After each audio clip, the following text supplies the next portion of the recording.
Okay, I'd like to call this meeting to order. Good morning, everyone. Thank you all for being here. Ms. Martin, would you please call the roll? Mayor Paulette Guajardo. Present. Council members Roland Barrera. Here. Gail Hernandez. Here. Michael Hunter. Here. Billy Lerma. Here. John Martinez will be late. Ben Molina. Here. Mike Pesley. Mr. Pesley's here. I guess he's just not out, but okay, he'll be back shortly. Greg Smith is absent. City Manager Peter Zanoni. Present. City Attorney Miles Risley. Here. Mayor and Council, a quorum of the council and the required charter officers are present to conduct the meeting.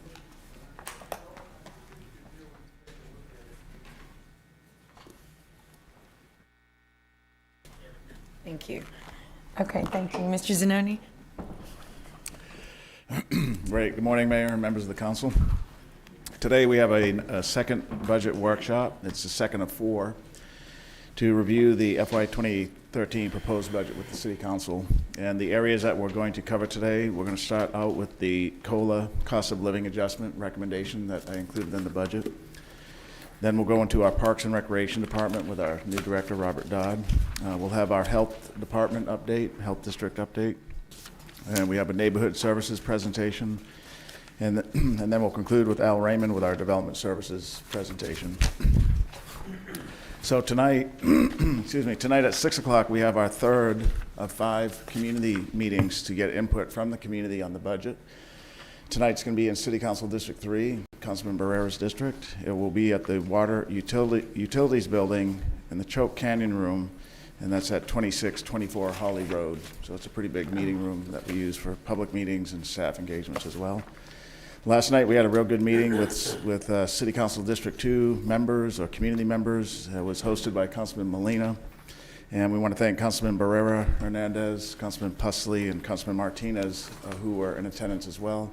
And we thank Del Mar College for letting us use their facility. It was a real nice facility and a good meeting. And I want to remind the community that not only do we have good attendance by the community, but we do as well through social media. So all of our community hearings, even though they're in public, are also broadcast live on Facebook and other social media channels. So if somebody can't make it, you can always tune in, and you can even submit questions. We had a couple questions that were discussed last night via somebody submitting them through social media.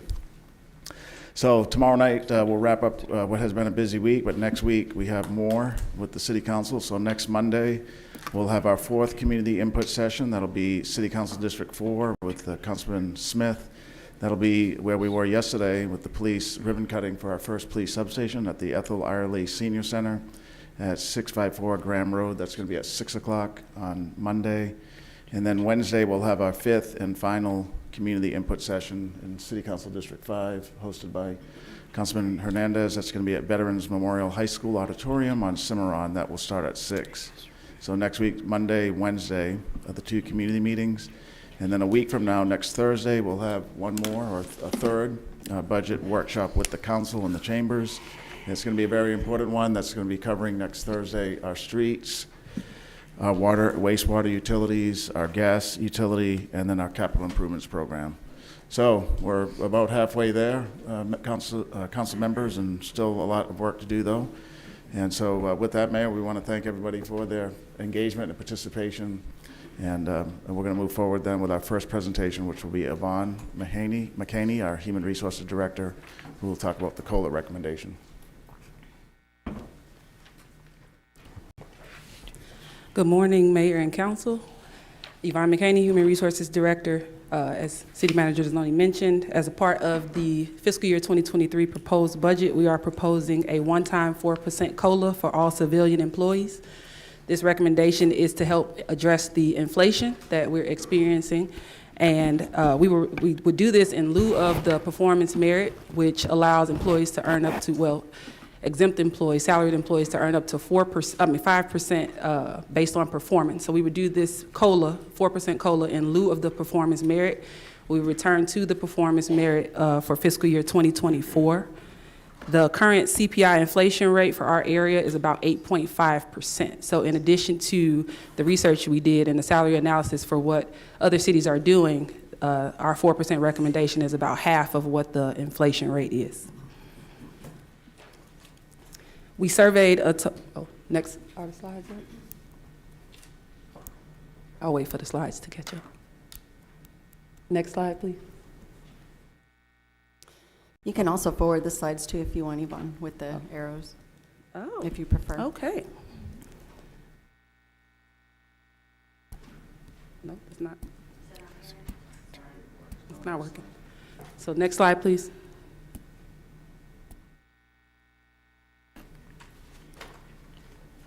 Thank you. So we surveyed a total of 16 Texas cities, our local organizations, and NCAD, CCISD, and the federal government. Of the 16 Texas cities that we surveyed, we received responses from 15 of those cities, and the average recommended increase is 4%. More specifically, we surveyed, our best practices is to survey the top 7. 6 of those 7 cities are doing COLAs or merits in addition to COLAs, and that average is also 4%. So our plan would be to provide a 4% COLA for all employees. This was also recommended by the financial advisors, and this would exclude police and fire as their increases are determined by the CBA. So as their contracts run through, they get 2% increase each year.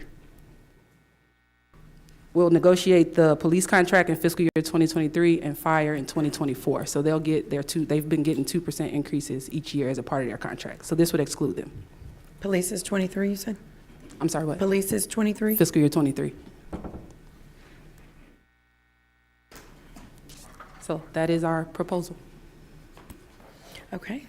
Councilman Pusley. Yvonne, at our District 1 meeting the other night, we had a retiree there who asked a question about pay, and I don't even know how that works here at the city, but is there pay increases for retirees based on our retirement program here? Though the retirement program doesn't receive any type of COLA adjustments, Okay. they're generally receiving their retirement through TMRS. Well, I'm not sure what she was talking about. Yeah, well, so we know a little bit. So, Councilman, the employees participate in what's called the Texas Municipal Retirement System. We're a participating member. Yep. TMRS. Yep. So 2 years ago, as part of negotiating one of the collective bargaining union contracts, we eliminated what was called the automatic COLA. And so it's a, what's that? Yes, so today it is. Right. And so the COLA goes, so the one that's in place now in lieu of what we had before, which is a 70% of inflation, is to 30% inflation. So there is small adjustments. Yeah, theirs is based on market fluctuation, but not our recommendation for a COLA. Okay. Right. So it's not based, so if we propose 4% for current employees, it doesn't equate impact to a 4% retirees. for the retirees, right? Okay. So that's going to be solely based on the market conditions for the Texas retirement system. Right. Yes. Okay. Yeah, it's governed by them and our input through separately from what we do for. Well, I don't active remember her employees. name, but maybe somebody Yeah. should give her a call. Yeah. You have? That somebody needs to reach out Yeah. to inform the retirees Yeah, about that. to explain Yeah. that, because she clearly didn't understand how the system worked. Yes, so we send out letters to the retirees annually because we're gearing up for open enrollment for benefits. So it'll list out all of the benefits, any changes in the market. They'll receive letters from us. But we can call, if you have her information, I'd be happy to reach out. Somebody there, Yeah. I think, took the names down. Yeah. They wrote the names down. Yeah. Okay. And she may be referring, Councilman, to, I don't know if she's retired from she is. from the negotiations that's why I asked in 23 is police negotiations, and that's where all of that was done. Yeah. And it did. They took a huge jump. And Peter, I think we've had a brief conversation about that COLA for the retirees because the gentleman, I think he was an attorney, had come up before us. And it didn't have to do with, it had to do with the police retirees because that's where the negotiations happened, where it went from 70 to 30. Mm-hmm. And so, and I know that also has the association has representation there in terms of what they do. So, but I think that's very much worth discussing. I know it's their negotiation, but people like the lady the other night, Yeah. I think is a part of that. Right. Well, okay. Well, we can look to see what would be. It's a significant it's in the millions. Right. It's a significant financial impact. Right. And what we did, as the mayor just said, is when we were negotiating the police contract, we were able to utilize those savings to basically approve the contract. Okay. So. Yeah. It decreased our unfunded liability that we had to the pension. That was the challenge. is Right. that Yeah. It really, Well, yeah, Yeah, annually. That's right. typically why those get, right. so. Tens of millions? Miles is reminding me it was tens It of was, millions. it was Yeah. significant. I remember. Yeah, because what the TMRS does is they calculate, and Councilman Barrera knows, they calculate future indebtedness, and then we have to pay that Right. annually. Right. And so it's a significant amount. Yeah. Well, and I think But to we your can look point, again. it's the communication, because I think there's a lot of people, it's not just that lady, it's a lot of people they don't know. Yeah. Because the and we don't have to talk about this right here, this isn't about that, you know, Right. we're not talking about that, but the associations need to make sure that they are communicating that to their members. But Right. anyway, okay, we'll move on. And that's good. And Councilman there Pusley? is, just one more point on communicating. There is a retirees group. I've presented to them in the past, so we'll get that group. They have an active, board and stuff, and we can talk Okay. to them as well. Mhm. Okay. Yeah. Councilman Barrera? Thank you, Mayor. Have we, what's the current vacancy rate we have here at the city? I'll have to pull the most recent numbers for you, but at last look, probably a month ago, it was probably close to about 18%. Okay, okay. I know everybody's suffering because it's a tough market. Have we compared that? Have we done any comparison to that on any of that? For other cities? Yeah, Yes, it's a shared problem. it's a share problem. And then how about here locally? Here locally, I haven't compared our city vacancy rate to private organizations or entities. Well, I mean, I know the school public system is agencies. experiencing extreme vacancy. CCISD's vacancy rate is high, which is why they're doing like return to work bonuses. They're doing a variety of things to be creative to help offset that Yeah, I vacancy rate. think for riding a bus, you get a $2,500 bonus, driving a bus, which is wild. I mean, which is Yeah. great. We're seeing Good for them. a significant increase in sign-on bonuses, retention bonuses, and return to work stuff. And I guess, and you know, I support this. It's just that I wonder, have we done an analysis? I mean, I know we did a compensation study on which class, the 100? The most recent was the 100. And how far off are we from with regard to that? At the time when we did it, we were 20% below market. But the Okay. last survey analysis had not taken place since 2014. Okay, okay, I got you. So, I guess that's really, I mean, this all is fine and dandy, we're giving our employees a 4% raise, but if they're still below the market, you know, I think that's something that we really need to attack. And, you know, and I know, you know, and I want to applaud all the rest of the budget. Peter, I think the budget has grown about $500,000, $500 million since you've come to, in 3 years. And, you know, I think that's something that we need to address to be able to provide competitive pay for our partners here at the city that are our ambassadors. And, you know, we really need to have a plan of action so that way we can get them where they need to be. And that's the thing. And so, and the other two, and the other classes, when do we anticipate getting those studies done? We did the 200s at the beginning of 2021, and the 300 group took place in 2019. So, and then where were we on those in comparison? Probably about equal. Like I said, the last comprehensive study was 2014. The challenge is that you're always chasing the market, because by the time you secure the data, there's the time period between securing the data and implementation of the data. By the time we implement the data, the market has shifted again. Yeah. And so it's always a bit of a chasing game. But Yeah, and I guess the thing is that we kind of keep that in mind. Now, and I know I'm in the private sector, and I deal with a lot of people in the private sector, and I can always say the ones that are the most successful are that, and we obviously have a great responsibility to the taxpayer. I know it's a balance, but I can just see on all the individuals that we work with in the private sector, the ones that compromise their profits for producing for their employees are the ones that are the most successful. And I can just see that from the individuals. Of course, you know, we don't have any 3,500 live groups, but you know, I think that we've got a good sector of the market here locally, and And I know that's hard. I just think that it's something that we have to keep in mind, that if, once again, because everybody that we hire is an ambassador. You know, they really are. Whether they're picking up the trash because we're a coastal community, we need to look at it from that perspective and send that culture.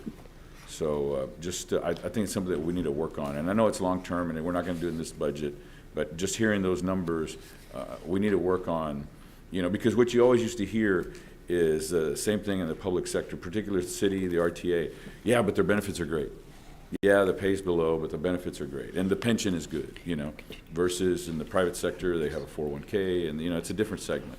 Right. But I'm just saying that in order, and especially in this market, I think it's something we need to look forward to. And obviously, you found funds. You know, you've been very creative, and we're continuing to grow. So I think we have to have a balance to be able to put that money into infrastructure, parks, and all that. We also need to look at putting it into our people. I mean, we're going to do it with the police officers with regard to making sure we're at full staff, and you've done a great job with that too. So I think this is just another extension of that to take care of the other class of employees. Right, yeah, thank you, Councilman. If I can, Mayor, so the first, Human Resources and Yvonne are constantly looking at, it may not be everybody in a broad range, but various classes of employees. Like recently, we looked at the entire animal care operation, every employee. We've done similar things in code compliance, and so we'll do targeted adjustments through the year. We set funds aside to do that as well, to bring up whole classes of persons, whether it's a CDL driver, code compliance officer, and so on. So in that 100 series adjustment that Yvonne recommended that we implemented this year, that impacted over 2,000 employees, so almost half of our employees. And there was some significant adjustments that we had to make, and we can't agree with you anymore, Councilman, that we can only do great work for the community if we have great employees, and pay is one of those things that keeps great employees and keeps them and attracts them to work for the city. So well, recruits them, that's the whole thing. Recruits them as well. And entices them, as Councilman Hernandez was talking about his son, and then on Tuesday, that, you know, quality of life is obviously very important, but the pay is important, particularly at that age. And so. Right, yeah, and the younger generation, they're not much interested as we may have been with benefits, including retirement or health care. They want pay. That's the Gen X, the millennials, and so we have to be mindful of that as well. That's the workforce we need to attract. All right, well, thank you, I appreciate it, and thank you. Councilman Hernandez. Okay, and Yvonne, we had this conversation with you. I don't think this is something that needs to be done uniformly across the entire city. I think you should focus on the ones that are 200 and below, and maybe even look at the dollar amount. I mean, 4% sounds great, but 4% at 30,000 is $1,200. 4% at 100,000 is $4,000. I would actually prefer that you increase that COLA for those that are lower, and not provide it to those that are on the higher end. You know, Peter, at $300,000, you don't need a COLA allowance, right? So what I'm... I was wondering if that was a question. I could answer it, but yeah. You can answer it if you want to. Go ahead. Answer it. Yeah. So what I'm saying is I would rather give a higher COLA to those that in the 100 and 200s, maybe even make it a dollar amount. Those that are less than $50,000 in pay or hourly get a higher COLA, and not provide that. Still do the merit stuff on those higher, because I think that's more important. You know, the reason we kind of lowered the whole thing with COLA, one of the other reasons for lowering the COLA on the retirement is because we were moving away from it, right? We were doing merit-based type stuff. Now, I know the situation is different. We have an 8% inflation, and it warrants that. But realistically, those that are on the lower pay scales are the ones that need that COLA. Those on the higher end of scale don't need it, or really should be more merit-based. So I would recommend that we relook at that, and look at it from that standpoint of who really needs a COLA. Where are we short on people? Is it on the higher end or the lower end? I would argue that we're short on people across the board. We have several vacancies at the executive level as well. I get that, but you know, CDL driver is hourly, right? Yeah. I would prefer giving it there than somewhere else. You know, it's difficult to determine who needs a COLA by how much they make. I can't speak to what people can afford to do. Inflation is hitting everyone. And it's, and I the data, understand it. the data we used to make the proposal was April to April But that's- CPI, but and I it's think. not, 4% is not, I'll use the city manager's term, it's not equitable, right? It may be equal, but it's not equitable. Okay. Am I incorrect in that, Peter? I don't know, Councilman, what we can say, though, is that when we do various things to make this recommendation, so one is, we've looked at what the 7 cities above us are doing, and they are. Okay, If I that's can finish, fine. yeah, so what they're doing is COLAs across the board. There's no distinction. Well, I don't think we need to just, blindly follow them like lemmings. We're not, so that was just one piece. The other piece is our financial advisor. We asked the same thing, should we do targeted COLAs for various pay ranges? She says no. She said the COLA, the inflation is hitting everybody equally, so somebody that's in a higher income bracket has a different financial requirement, and so it's like Yvonne said, it's hard to say, well, they should only get a 1% COLA. We know inflation's 8%. Well, I didn't say that we shouldn't look at their, pay, but I think it should still be merit-based, not COLA. Right. We direct. would be doing that if we didn't have this high inflation. I'm with you. Like I said, I Yeah. disagree Yeah. with the 4% across the Okay. board. I think we should focus it on, the hourly and the, below 200 Yeah. pay range, and then continue with the merits on merit-based pay for those above that. Yeah. As it stands right now, I could not support that. Just maybe to recap for the council members that weren't here 3 years ago. So when I first got here 3 years ago, every employee, no matter if they were a director or a frontline worker, had a guaranteed pay increase. I forget the name of the program. It's step and grade. It was just an automatic Automatic increase. I'm like, what is 2.5%. this? So, and at the executive levels, somebody in charge of employees, a manager or a director, we wanted to focus more on performance because it didn't make sense if somebody's high performing, they got the same thing as somebody that was low performing. So we did away with that automatic COLA deal that we had, or pay that they got, and put a performance-based system in place for the executives, what do you call them, the mid-level managers and above. Yes. We would be continuing to do that with the exception of this inflationary situation that we find ourselves in. And so to get to this recommendation in the budget, we did numerous things. I talked to Councilman Hernandez about, we looked at what are other Texas cities doing, what are we doing here locally, CCISD, the military installations, so on. And what are our financial advisors recommending? And they, across the board, the recommendation is we have to address the impact of inflation on people's pay immediately and consistently with a COLA. And so we can do, if you'd like, I mean, another option is a COLA plus some merit, some performance-based increase. That's what one city's doing in Texas. But we are confident in the recommendation, but we're glad to hear input from the council. And if I can just say, when we made the recommendation, the CPI data was 8.5%, and it's steadily increasing. I think the most recent report came out and it's 10.3 in our area. So it's an ongoing problem. It's not just going to stop at 8.3%. It's going to continue, or 8.5%. It's going to continue to be an issue. I understand, and that's why I think the impact is harder on those that are making less than $50,000 a year. And plus, a 4%, like I said, is not equal depending on what your pay is, right? If you're making, like I said, if you're making $30,000 a year on an hourly wage, you're going to get $1,200 increase to your pay, right? It's not going to be $1,200 at $100,000 or beyond that. It's going to be over $4,000. It's going to be $4,000. Okay, I understand that people have different needs, but and you need to tell us where, our shortages are. Is it in the hourly workers? Is it in the? As I mentioned, it's across the board. I get it. It's we across have the board, numerous but vacancies at all what's levels. the percentage, right? Numerous vacancies at all I levels. could say, we have problems across the board, yeah, but that doesn't tell me anything. I'll be happy to give you percentages, but we have a hard time recruiting executives into the city. Yeah. And pay is a challenge. We have several vacancies that we've been Well, yeah, unable to fill. I understand that. You just went through it, right? Yeah. So Okay, but it's I think challenging. that's a pay scale thing, not necessarily a COLA thing. We looked at that for ourselves in the audit, the city auditor. So I get it, I understand it, but what we're talking about is COLA for existing employees. I think that should be focused on But retention is a big part of Yeah. that. So keeping the sorry. people we have here in addition to is. recruiting new people Yes. is major. Like I said, And if you don't show Yeah, appreciation Councilman- for the people 4%, that I are Councilman, already let here. her- but I'm let- arguing with this. I'm just because I saying. think No, it's still- we're not here to I- argue. You give us your input, we respect it. I certainly Well, do. like I say, this But you have to would- let this- her finish. This would make me vote against. Well, that is your against the right. budget. That is your right. And her argument, and I hear it, is saying, as an employee, and there are many sitting here, part of the retention, which is even greater than the acquisition, if you will, of employees, is retaining them because of the training and the investment. So I get what you're saying, and I appreciate it. I also Like I said, understand what you're saying. I think the lower end should be a higher COLA. I understand. and- Yes. And still do the merit on the, Right. on the above 300. I understood. Okay, thank you. Thank you, sir. Councilman Pusley.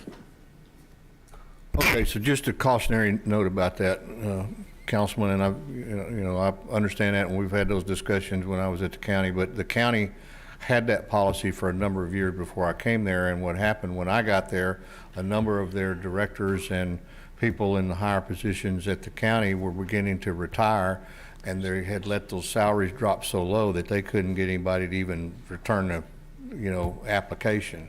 So we had to go in and readjust the salaries of the IT directors and several other director positions to be able to be competitive with just the governmental market, not to even mention the free market of employees. So you have to be really careful. I know it sounds really good to say, well, we want to give the little guys a bigger pay raise, but you have to be able to retain good administrators as well. So, Okay, Councilman, I didn't say that we shouldn't look at them, but it should be merit-based, not COLA-based. I'm just offering that Okay. as a point.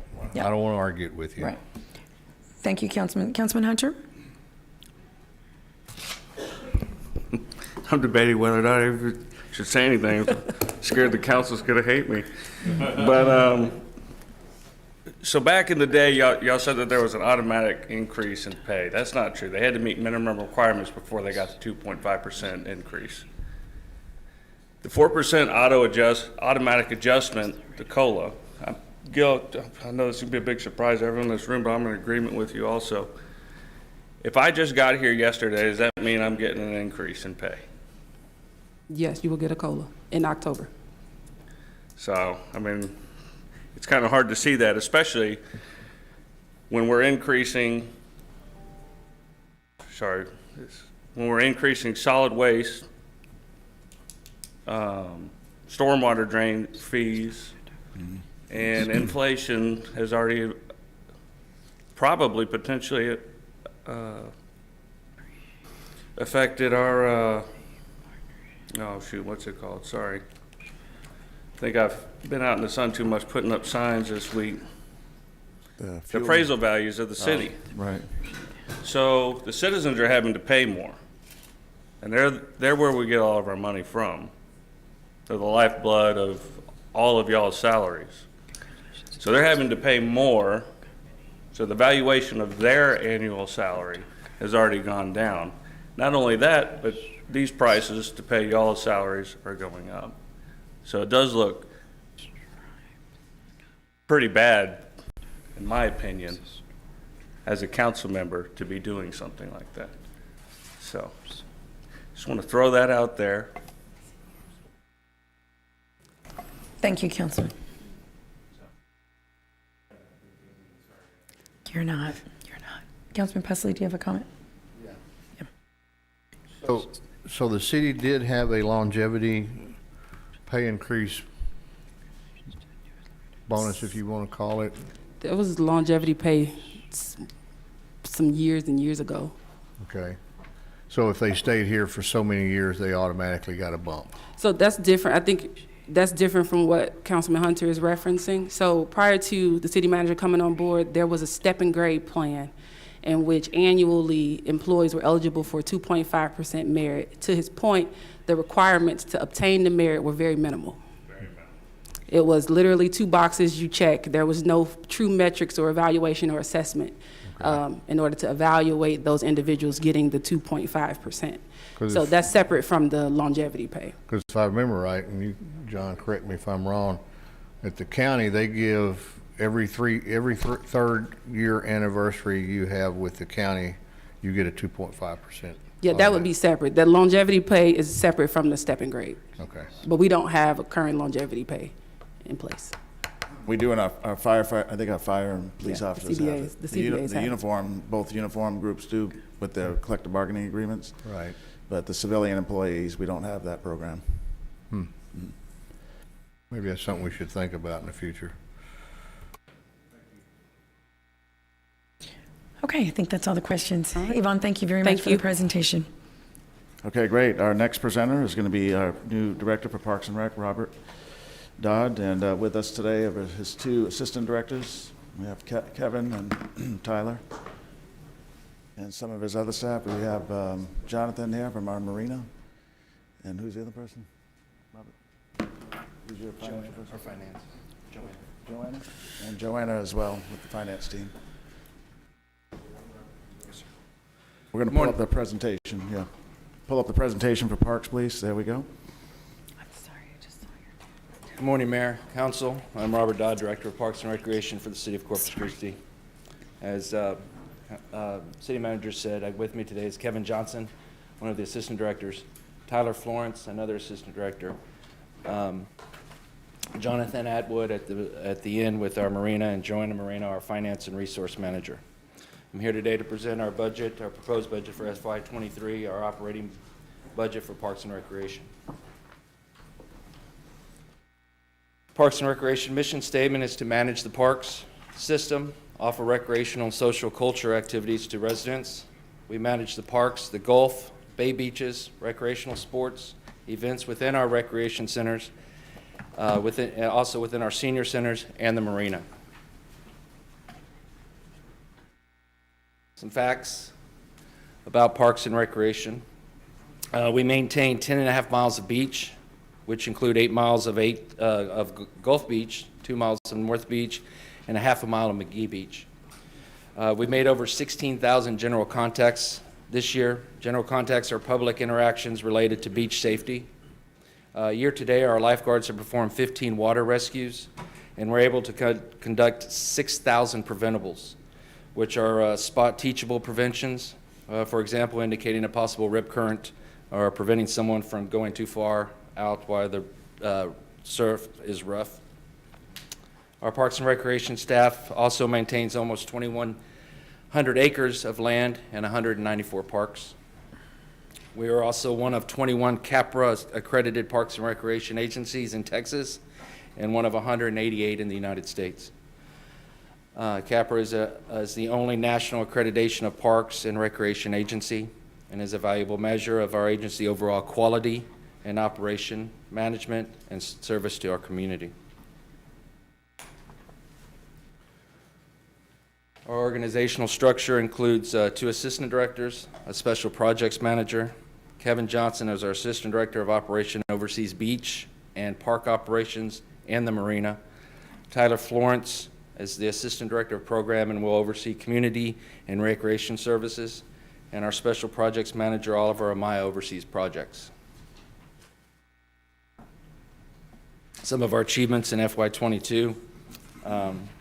Our first achievement was to include the completion of Cole Park Pier, Dimmitt Pier, and our Bayfront Fountain. The department also hosted the Summer Games of Texas for the 2nd year in a row with the assistance of various partnerships within the city. This event was a great success, and we received a lot of positive comments from the community. The event drew over 29,000 spectators and 7,500 amateur athletes. Achievement number 3, 5 parks are being equipped with 27 picnic tables and shade structures and 2 playground units with shade structures. These are at Lindale, Billish, Parker, Labonte, and Bill Witt. Other amenities installed at these parks include benches, barbecue pits, sidewalks, and parking lot improvements.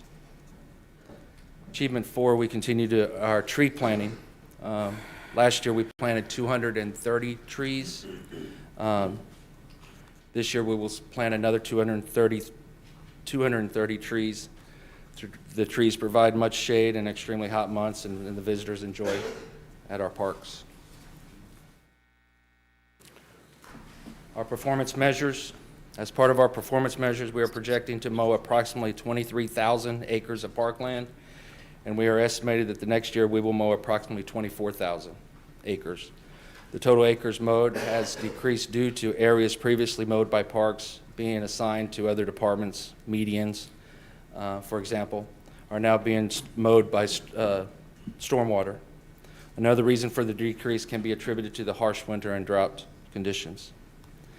With the pandemic behind us, the annual number of beach permits sold is slowly increasing. Our target next year is 283,000. Our next performance measure is our program registrations. We're seeing an annual program registration and drop-in contracts slowly rebound from the pandemic. However, this year, our after-hour kid power was operating at 45% pre-COVID level, partly due to a CCISD getting a grant which provides free after-school tutorials and a snack to their students. Many parents have opted to CCISD's after-school tutorial program. Next is our drop-ins and contact at visit programs. The number of drop-ins for our program is slowly increasing from FY23. For FY23, we're planning and implementing various programs. We will expect we'll increase our program numbers, and target numbers will be 45,000 in FY23.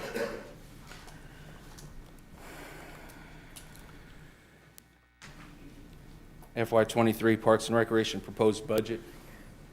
Our fiscal year 2023, the Parks and Rec proposed budget is $53 million, which includes $31.4 million in general fund, $17.1 million for special revenue fund. This includes $3.5 for a hotel occupancy tax fund, $13.4 million for state occupancy tax fund, and $170,000 for visitor facility fund.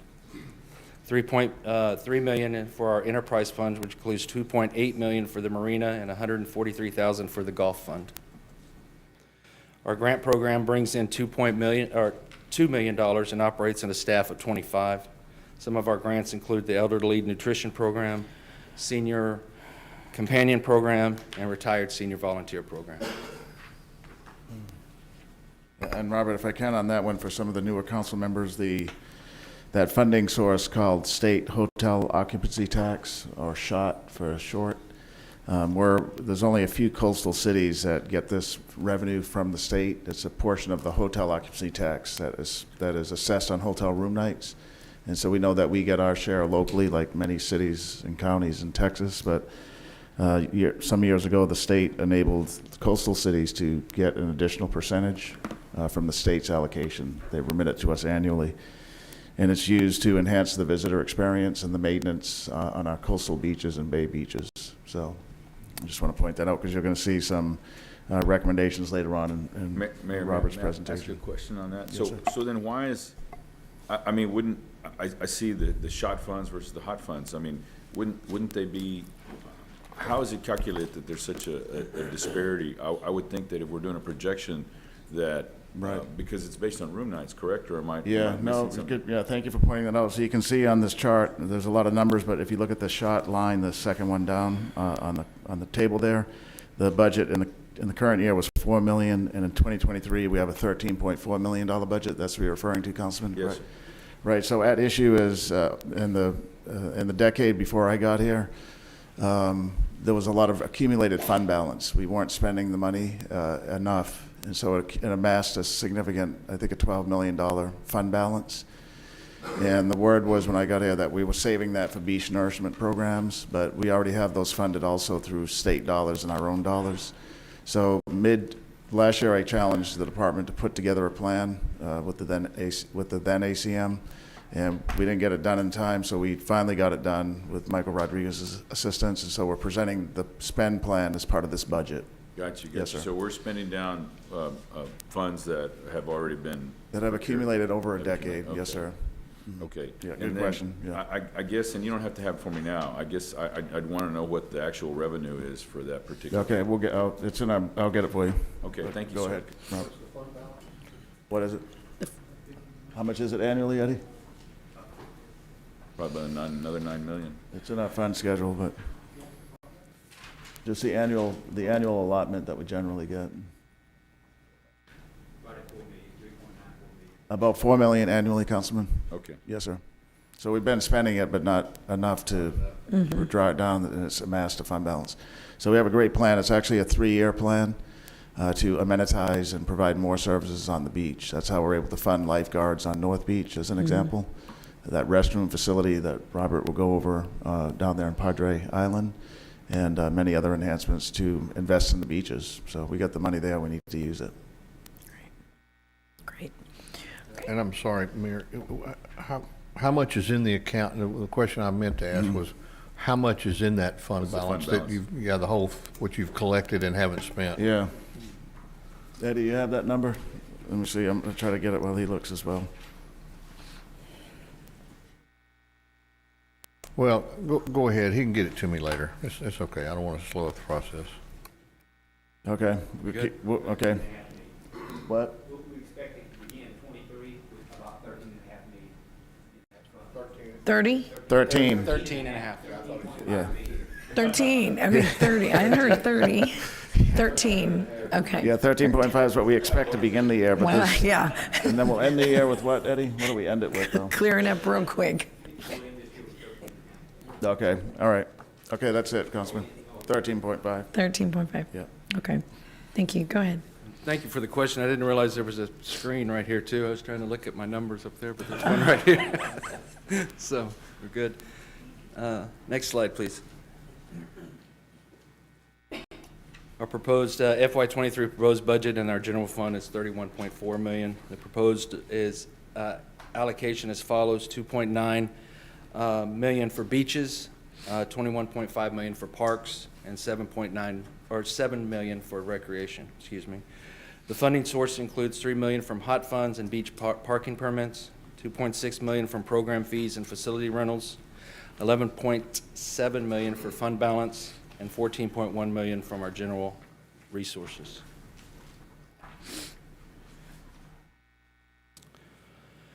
Our special revenue funds proposed FY23 budget is 17.1 million. This includes 5.6 million for beaches, 3.3 million for recreation services, and 1.2 million for parks. 7 million for transfers to CIP, which consists of 2 proposed FY23 SHOT fund enhancements, which will be covered in the enhancement section.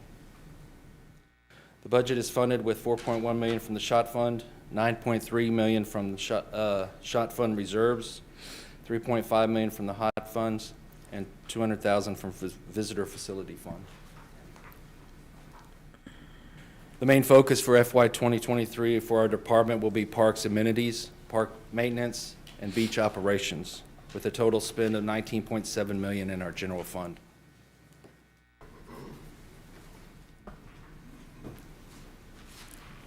FY 2023 enhancement funded from our general fund, which include 2.8 million for 2 large shade structures, one at Cole Park Pier and one at North Beach Plaza, for design and construction. We have 660,000 for a dog park in 616,000 for a dog park in Flower Bluff, and maintenance funding for the existing dog parks, which are at 6. I'm sorry, not 550. What is that one? that's the Flower Bluff, and then we also added West Guth and Sherwood. We just combined those two, but it's Flower Bluff Dog Park is 550,000, and then for the maintenance at West Guth and Sherwood is 66,000. Yeah, the West Guth and the Sherwood are in production. They're being built this year. Right. They're not there yet, but what we do recognize as part of our budgeting is that when we build something, we need Right. appropriate maintenance. So this recognizes that, adds 66,000 for the next year to maintain them, since we don't have a budget for them right now, since they don't exist. Right. Moving on, 120,000 in funding for mowing contracts for our athletic fields. Currently, our staff is mowing them on an as-needed basis. These contracts will allow us to keep our regular mowing cycle and to keep up with the fields, and let them look more presentable. 250,000 for our parking lot lighting at Swatner Park. 100,000 for North Beach Merchant Pilot Incentive Program, and 2.3 million for gateway signs at I-37 in Levante Park. Robert, so the North Beach shade structures, almost $1 million? plaza? North Beach Merchant and Vendor Incentive Program is $100,000. No, it says North Beach Plaza shade structure, $835,000. Oh, yes, ma'am, I'm sorry. So is that the, that little lot that we started on a while back? Right. And so what kind of shade structure is that? What are we looking at there? Right. That's- Yeah, go ahead, Kevin. It's going to be a really nice one. That's a lot of money for shade structure, but Well, yeah. I don't know about shade structures. Somebody enlighten me. Galvanized steel? It's a galvanized steel. Right, we had two choices, well, there's probably numerous, but the two choices we have used here in the city is some type of a fabric. A Right, sail fabric like we have at the Bayfront Plaza by the Magnetos restaurant. right, Those aren't as durable.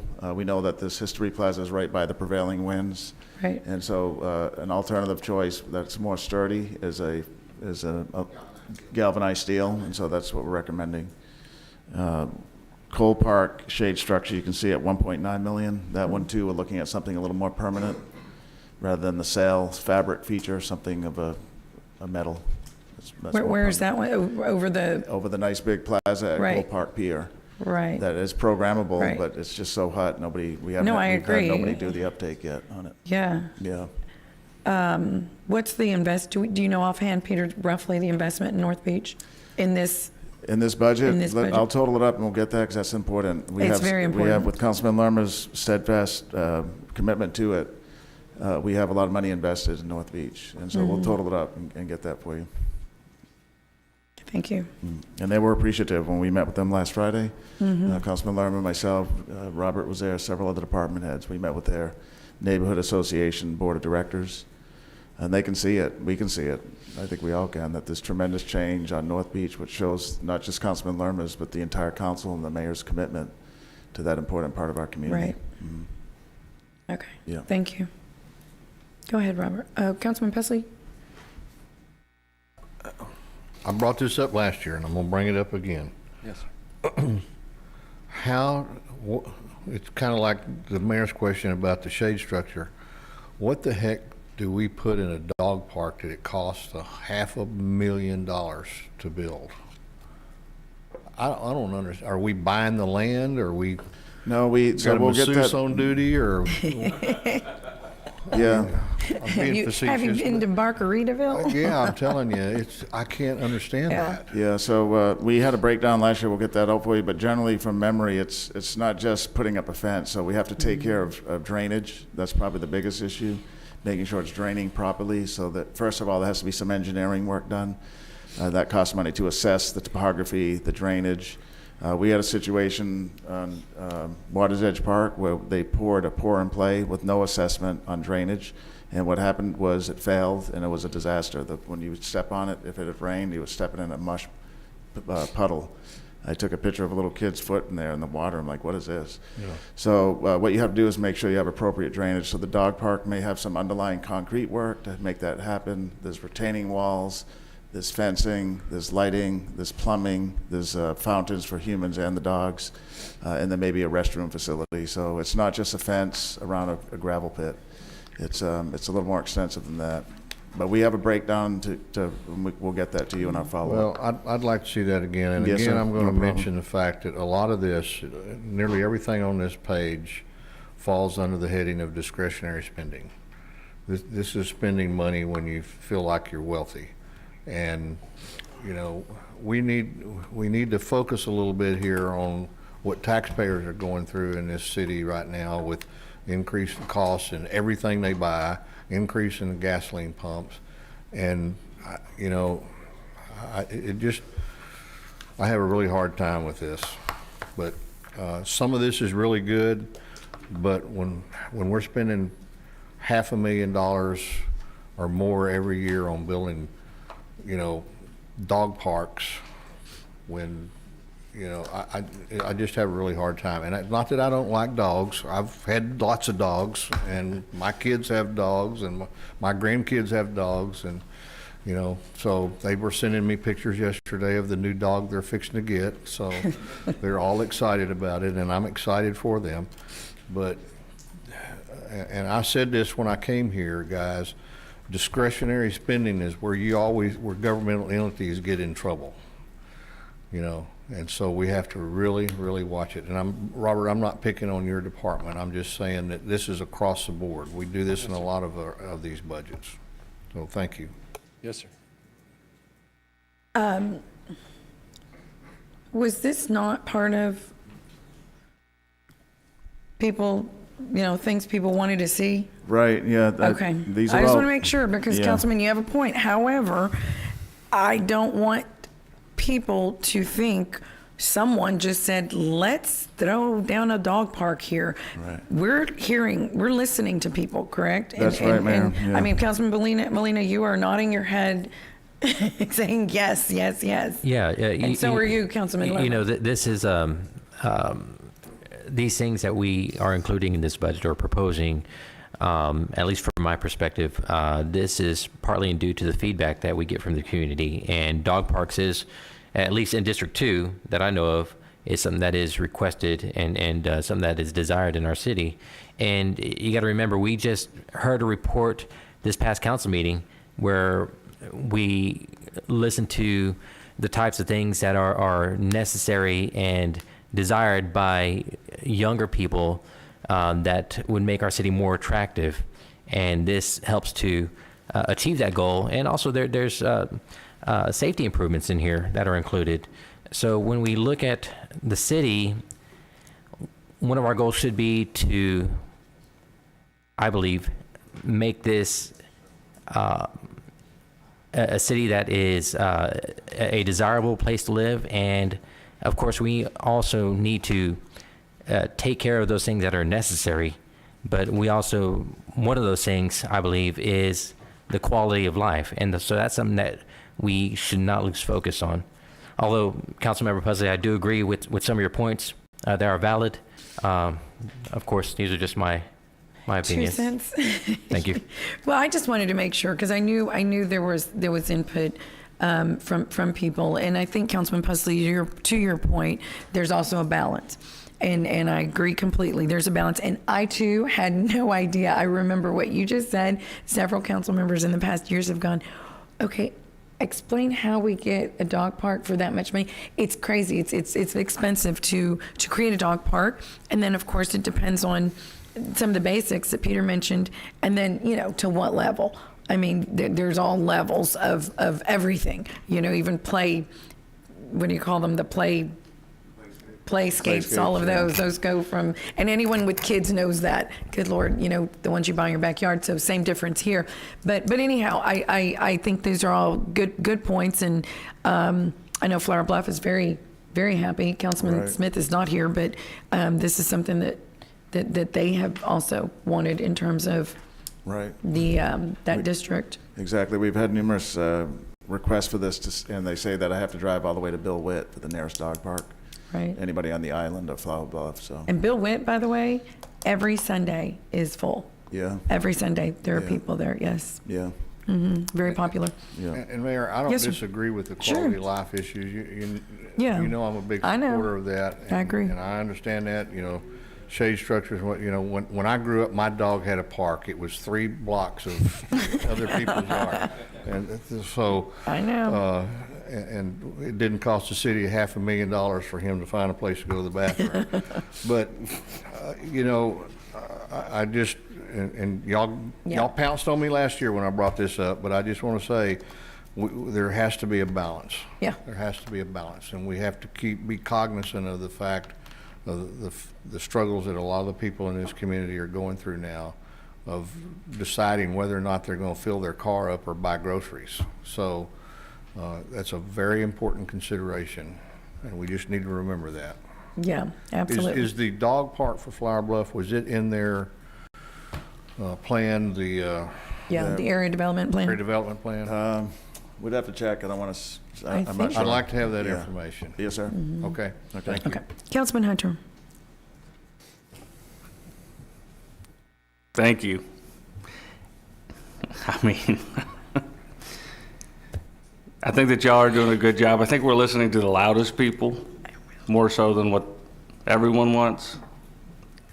And I think that unfortunately, when you see somebody every single day and they're complaining all the time, it's what we focus on. We've talked about this before personally, but when a city, I was going to ask this to Peter, when a city removes a park, or let's say in this exact example, a basketball court from an entire area, I thought that we were required to put either those same amenities back into that area, or at least within a certain distance. Is that not true? I'm not sure. I don't think there's like a council-approved or policy-approved requirement, per se. The goal is to do that, but. It's just a goal, it's like a guideline. It's a guideline, but so removing something is usually done because it has turned into be a hazard. It's been neglected. No, this wasn't a bad one. It was because the university bought the property. Okay. And so we had to move it, but this is before y'all got here. Yeah. And so they built all those housing areas. But anyways, the basketball court and the field was moved so that they could put in Right. their residential area. Right. But that part of the community, and I've never asked this because I do live over there and I live next to it, but my neighbors have kind of gotten a little frustrated with me for not asking it. Yeah. And Right you know after- me, I wouldn't complain about a basketball court being put up next to my house. I'd probably start looking a little bit more like you and Ben over there, so Yes. We all need to look like Ben. that's right. Just wish I could Yeah. get the hair. But Yes. Councilman, I'm familiar with the issue. So the city, when they did that transaction some time ago, we did buy another or in the transaction, another piece of property was given to us for a park. It's on the other side of Ennis Jocelyn. I'm not familiar with the park name, but we'll have to see if there's a basketball court there. you're talking about the Oso baseball fields. It may be it. I'm not sure. I just know we do Because have. it is a very nice facility that we have over there, Yes. but no basketball court. Okay, we'll look into that. Very, one. very nice baseball field, so. Yes, sir. That's the one on the other side of Ennis Jocelyn. Ennis Joslin, Paul Jones area? Yeah, that's the one, right. Okay, so no basketball, National. okay, then we need to No. look at adding a basketball court there Okay. one day. Okay. Yeah. You still have those goals, don't you? What's that? You still have the goals? Or No. somebody does? No, or- there was never a basketball court at National? Yeah, so No. you know where you drive up a Nile? Yeah. Right before you hit the neighborhoods, and Yes. National, I guess, would be over here? Yes. There was a basketball court right there that would touch the Faro Valley neighborhood. Oh, We used to play on it all the time as a kid. So we've never restored that. Anyways, I Okay. just wanted to throw that out there. And That's good. I do agree with a little bit of what Councilman Pussy was saying earlier, is if we look at our budget, I mean, you break it down, sorry, this is a completely different subject. 1.4 billion for 348,000 people, that's $4,023 a citizen that it's either at cost or spending or they're benefiting from. So you look at it both ways, but we should be able to accomplish more than all these other cities are. Maybe we are, but I think it would be really good to show those accomplishments a little bit more. I think we could benefit from that, but that's, for example, San Antonio's $2,344 a citizen. So I think we need to do more with our dollars, all I'm saying. So thank you.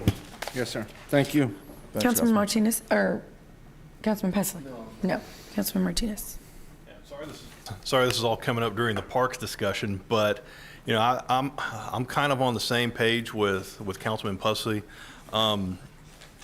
You know, I think it'd be helpful if I saw a budget that was, hey, this is what it's going to cost for what we have to have. This is how we run the city. We need these things to be able to operate, right? And then just like when you buy a new car, you start adding the features, right? If you want the one that has everything, it costs a lot more than the one that's the base model. But if there was a way where we could see, this is what it costs to run the city, this is what it costs to make some improvements that give us some of the quality of life that we want, and then this is the best that just gives us everything. You know, and I feel like we're getting the one that gives us the best that has everything, which is great. But again, I mean, earlier we're talking about how inflation is 10%, which really means that people are making 10% less if they're not getting pay increases. Even though the tax rate isn't going up, the property values are going up. So there's an increase in property taxes that they're paying, even making less with the inflation, so it's hard times. And like, for me, something like the gateway signage, I think that'd be real neat to have. I think that it'd be cool to see something coming in, but at the end of the day, that's not going to improve my quality of life one way or the other, right? And so with a budget this big, there's got to be a lot like that maybe we can cut a little bit of the fat to make it a little less, right? I know that this is probably not a popular opinion here, but I think that we need to be better stewards with the money that we have, and just because we can bring in 1.4 billion to spend doesn't mean we have to. Yeah, thanks, Councilman. To the point of inflation and hardworking families, our park system is one of the best avenues for those families that can't afford to go to some experience either here or out of town. And so many big cities in Texas, and at least my experience in San Antonio, is that the parks are heavily used by hardworking families who just can't afford to pay admittance into a theme park, and so our park systems are not that. They're not even close.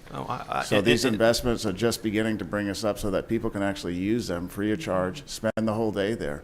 The nice swimming pool we're putting in City Council District 5, tremendous asset for hardworking families that will have to pay $0 to get into the swimming pool. While they're there, they can enjoy the dog park, the swing set, the trees, the barbecue pits. We don't have that. We need it.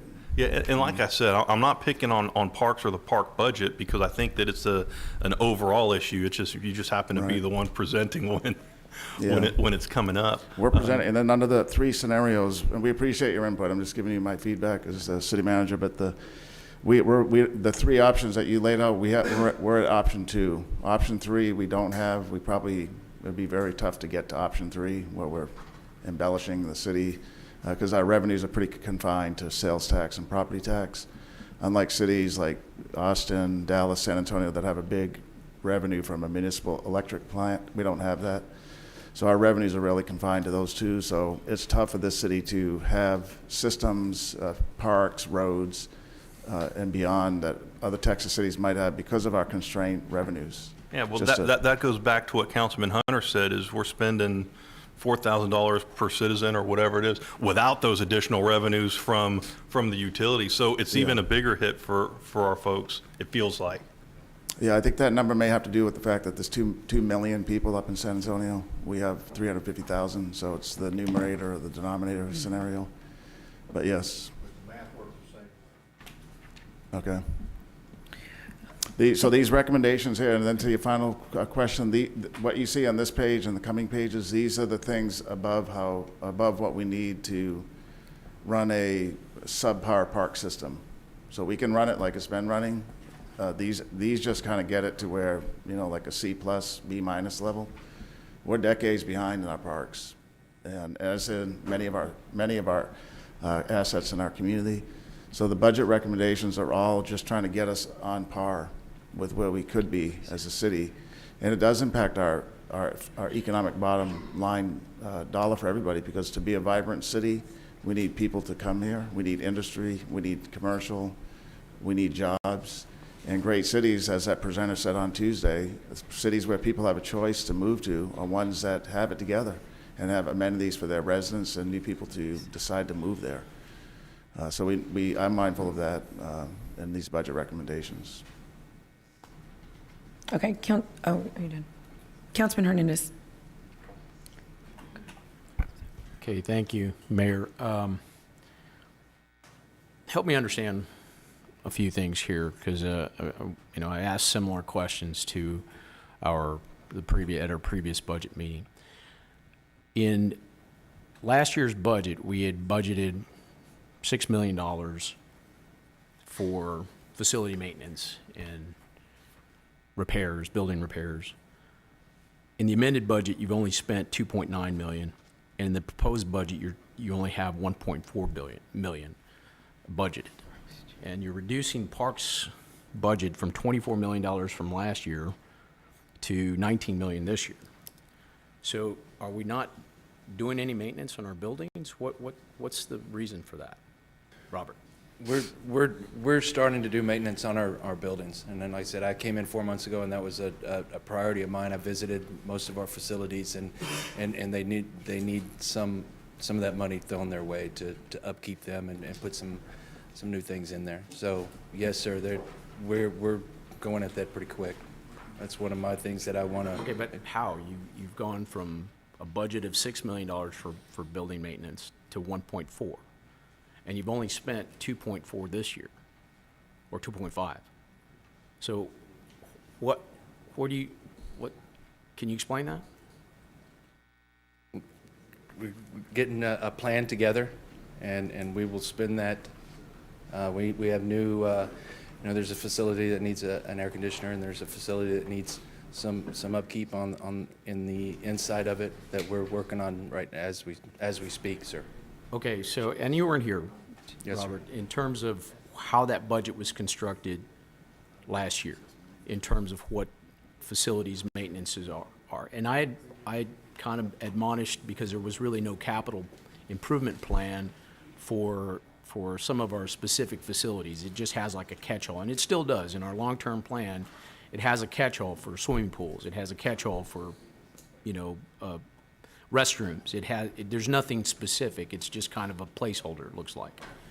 So without having maintenance in your operating budget, a significant maintenance budget there, and not having really a solid plan on the long-term capital plan, what are we doing? What's your plan for maintenance on buildings, on our facilities that Parks has?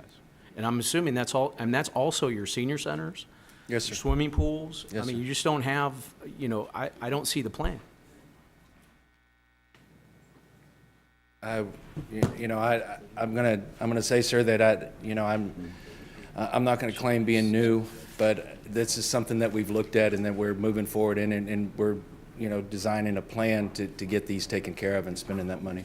Well, I'm concerned because, my whole thing has been preventive maintenance. Yes, sir. And utilizing Maximo. And Yes, sir. I appreciate what you're doing in terms of getting that populated. Yes, sir. But, I'll reference Councilmember Pusley's, concern about, how much we're spending on a dog park. Yes, sir. But if we don't maintain it, and you don't have the budget to maintain it, it doesn't look like we're going to be maintaining anything, whether we have it in Maximo or not. So how are you going to do without the budget? This is a significant decrease. We're having a $200 million increase in our overall budget, but we're decreasing the Parks and Recreation budget. Maintenance budget. Yeah, I think part of the answer is, and we'll have to get you that as follow-up, is that's just what we call a scheduled line item from our facility maintenance team from asset management. So they schedule it based on either, there could be some one-times in there that have dropped off. So we'll have to get that for you. We don't have the answer today.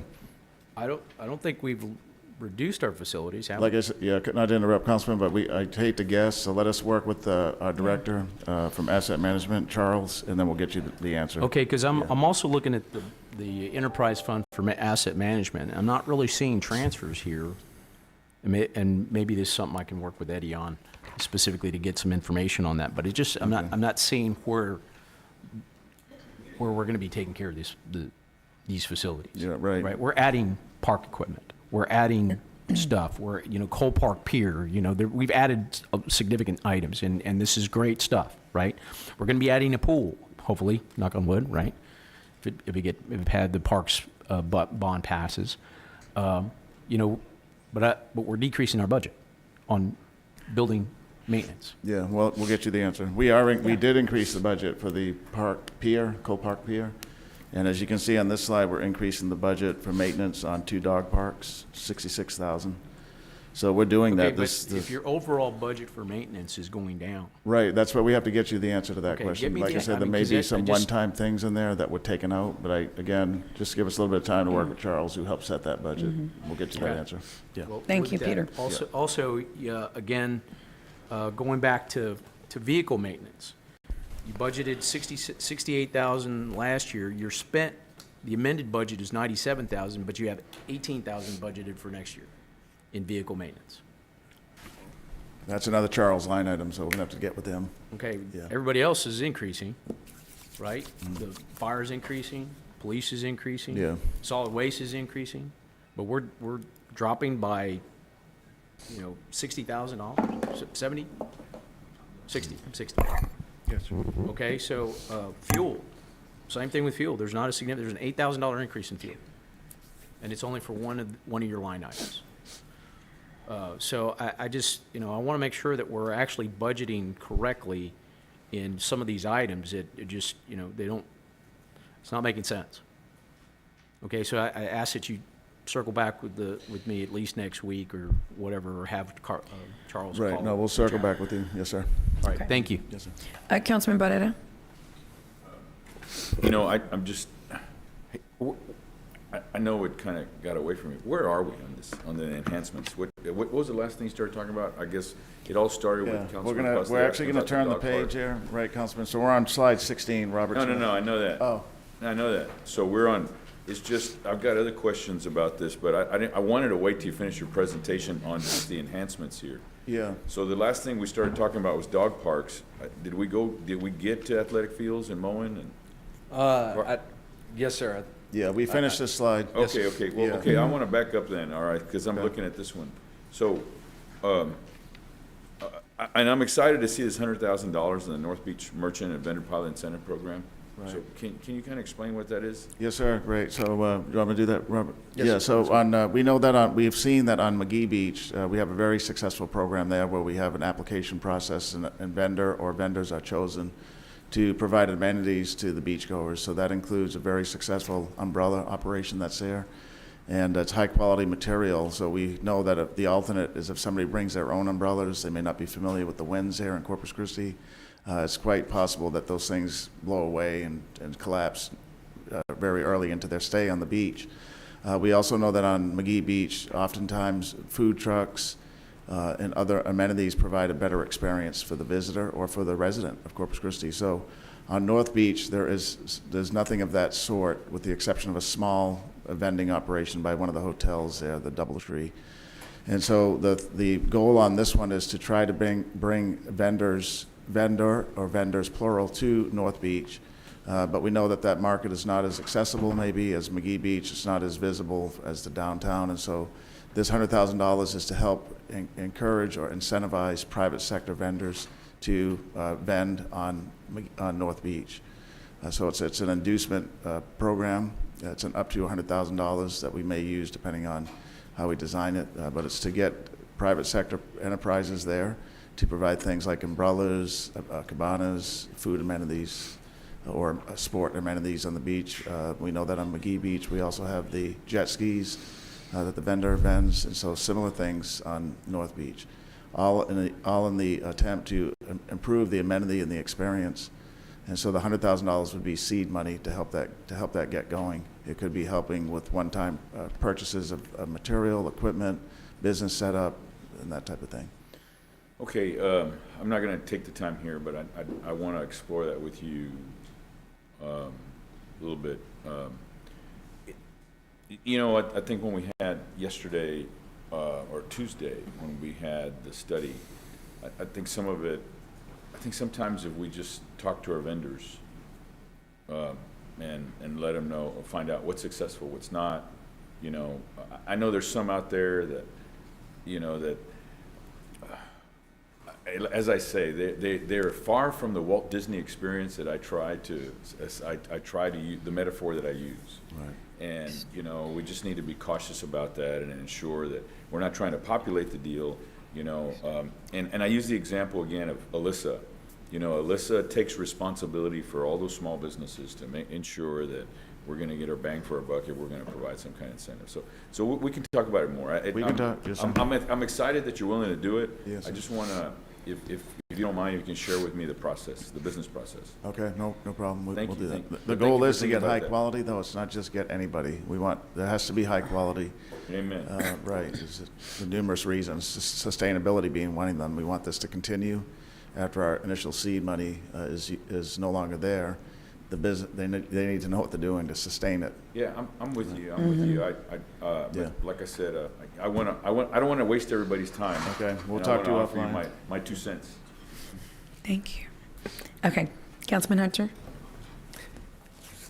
I'd like to be included in that. And first of all, I think that you're doing a great job on the athletic facilities, at least what y'all showed us in the past on your plans. Beaches, this is probably some of the most we've ever spent on beaches, or at least the most attention we've given them. And I think it's a great start. I think we need to put a lot more effort into it, though. Right. Because you want to talk about being behind in parks. Beaches, Yeah, owned by a city, I think we're even further behind there right. than a lot of the other cities. So, but I think it's a great effort to look into. So thank you. Maybe even double the budget on the beaches for next time around. Yes, sir. Okay, thank you. Go ahead. No more questions. Next slide, please. Our FY23 enhancements per district. We're proposing to make park improvements to a group of specialty parks. These parks were selected based on results of the 10-year master plan assessment. Improvements will include installing new play units, swing sets, gazebos, parking lots, and walkway trail enhancements. Focusing on these parks will allow us to fully complete all necessary improvements to this group, and after these parks are completed, we can move forward and place our focus on other core group of parks. As you'll see in Can we go back to that? I'm sorry. So how were these parks chosen? on our 10-year master plan, there's an assessment, and these were the lower assessed ones, so we wanted to start with them too. Okay, Salinas Park has received that there's no way Salinas Park is on a low. There's no way, Peter. We've given them millions, literally. And- Well, we'll and- show you, the director's gonna get into each one of these and show you the detail. So specifically with Salinas Park, you're gonna see momentarily pictures of a pour and play safe zone you'll see it, it's horrendous. It has holes all over it. So he's gonna get to each one of these districts' enhancements. Right. Meanwhile, let's find out, and not to pick on Salinas Park. Ears go up. But we've had quite the investment in Salinas Park, so I was wondering why is it on this list? But let's listen to the Yeah, rest you'll of see yours, the- because back to what's been said, there's $2 million here. And I can't tell you how many times I see a little park in your district, Roland, then I look at it and go, what about this poor little park that is in an at-risk area? And so anyway, we won't go there, but I'm very interested to see how these parks were specifically chosen and what's going to happen to them. I mean, the money distribution. Yes, ma'am. So in District 1, we will have Old City Park. We will design a gazebo, a 25 by 25 gazebo. Also in District 1, Oak Park, we'll have a playground unit, a pour and play and a shade structure. Can you tell us, I'm sorry, where is Old City Hall Park? Where is that? I've never.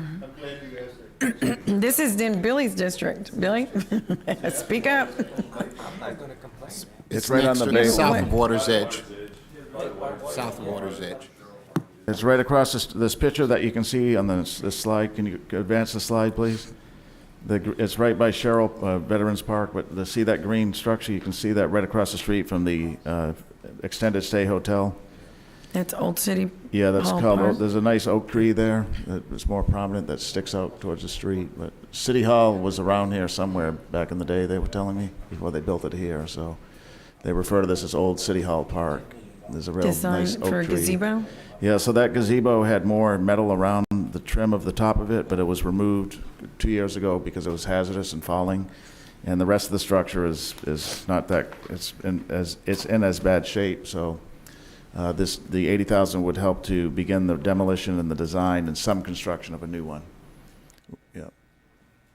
It's heavily used, believe it or not. I was just going to ask that. And why does it, must it have a gazebo? Yeah, families, well, it doesn't have to, you could get rid of it, but it's kind of part of the amenities that families use it. I see them often when I drive by, they're there. There's a few other Doing picnic what? table Standing areas. underneath it? Well, they're in between the beach and the seawall experience, so they sometimes just go there for shade or just to regroup, to eat. they park in the parking lot, and then it's just an area to be with shade when you're in between the amenities, whether it's the beach or just walking down the seawall, using the scooters, what have you. Mm-hmm. Mayor, my office is just, my old office Yeah. was Right a there. block away. And yeah, when I drive back and forth, you'd see a ton of people using A lot of people. There really is a lot of There's a swing set by there as Yeah. well. Yeah. So that's part of it. There's that little swing set in that area, and so you might have people that are watching their kids and just letting them from there, they'll hang out there. Right. Mm-hmm. Next slide, please. District 2, HEB Park, parking lot improvements, and 3-bay swing set with a shade structure. HEB Park, Yes. what are we doing to that? Is that over by the courts? No. Yes, ma'am. Yes, it's right across the street where our. The big parking lot? Yes, ma'am. So are we doing anything to the actual parking lot that butts up to HEB tennis courts? Yeah, there's This a, parking lot is where our pool is and then where the park is. So is that what you're asking? no, there's two. So there's a big parking lot across from the HEB tennis courts. Big parking lot there, which is where everyone typically parks during a tennis tournament. Yes, ma'am. And then there's an actual, there's some parking right on the same side of the street as HEB. Are we doing, is that what we're referring to here? Or is it something completely different? In front, the one that's separated from the tennis courts? Right. Okay, are we gonna do anything to the one that butts up to the tennis courts? Because it's really bad too. But I was just wondering, you sure? Okay. And then what is that? I'm sorry, we're adding shade structure? And a swing set. A 3-bay swing set with a shade structure. Okay.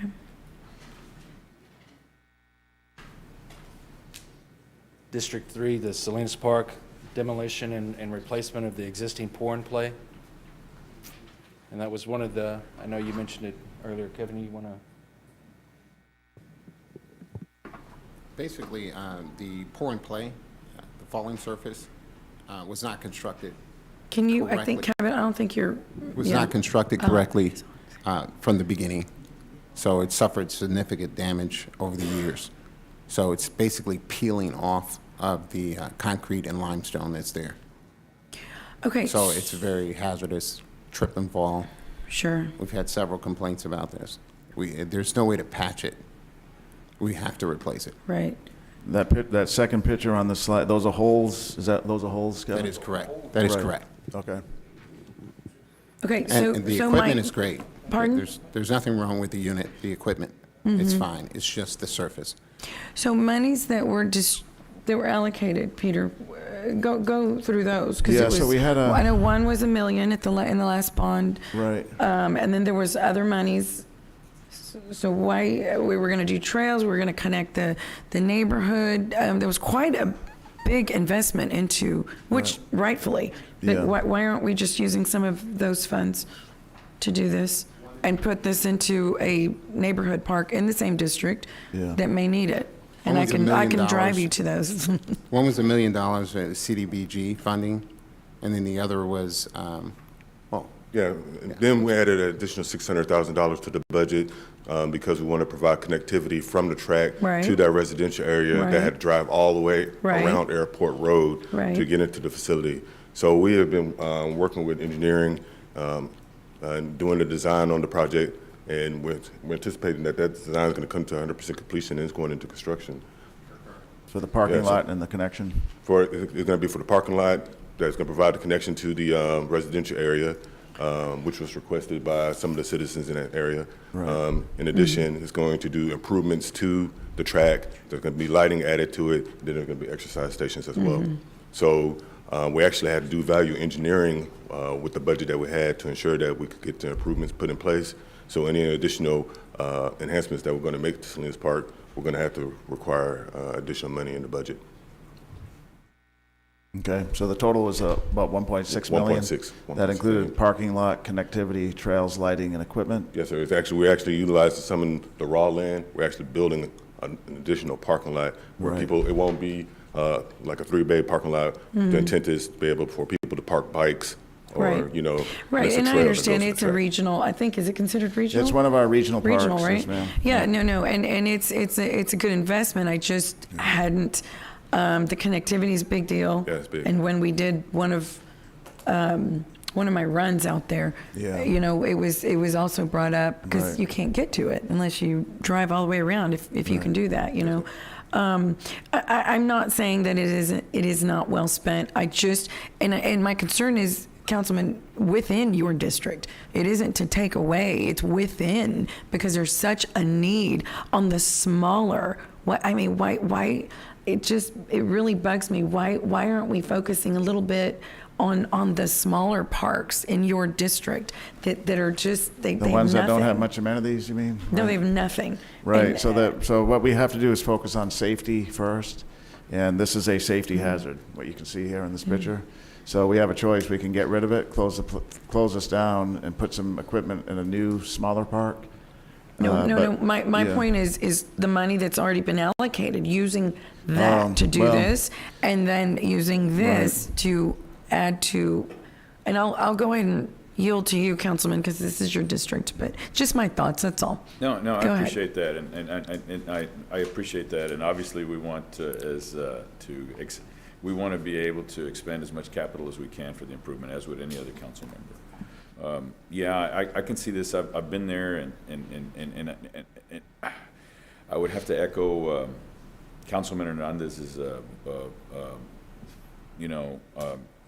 statements that he makes on a regular basis with regard to maintenance. And I think when we first put the splash pad out there, and of course that was an institutional issue. Where we just kind of didn't have the idea.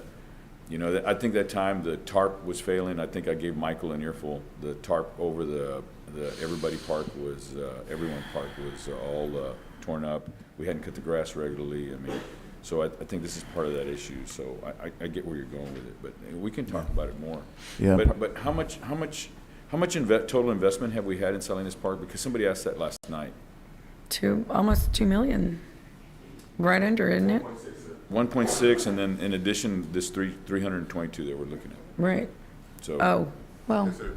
It's 1.6 that we've invested, and if we want to look at fixing these repairs, which I agree needs to be happen, there's no more money left in that 1.6.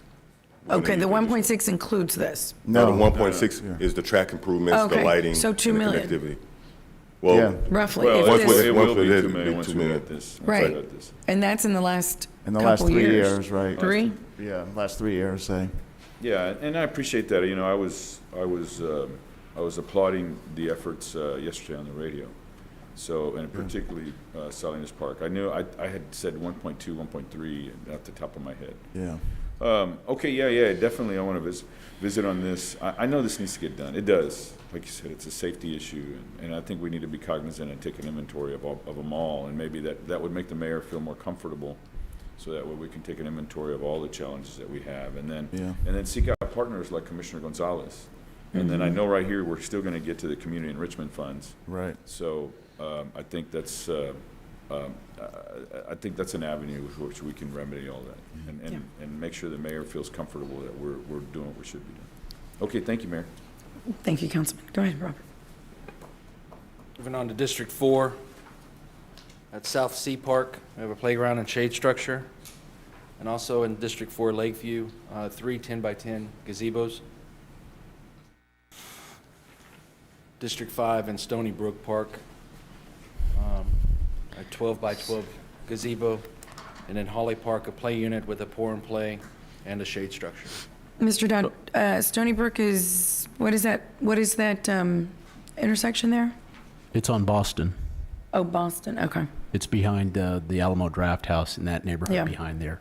But there hasn't been a playground there for 8+ years, and there's a big spot for it At Stony Brook, sir? at Stony Brook. Okay.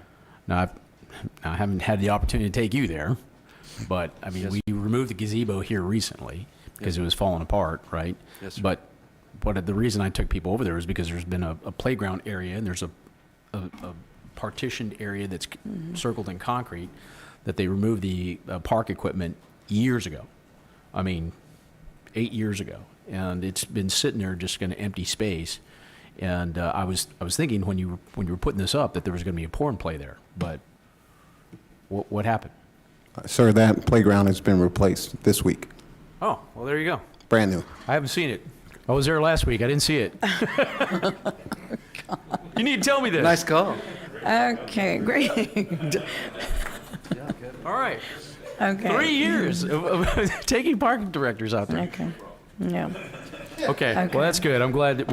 I'll go back. I'll go and look at it. And, Yes, take a sir, look at please. it. And I agree with both of these parks. Are you going to be removing the old, I guess, they had like these workout stations that were made of pressure-treated lumber that were just, Yes, sir. I wouldn't want to get near them. Yes, sir. So We you're going to will. remove all those Yes, as well? Because, I mean, They're non-functional, there's nothing there. Yes, sir, we'll do it.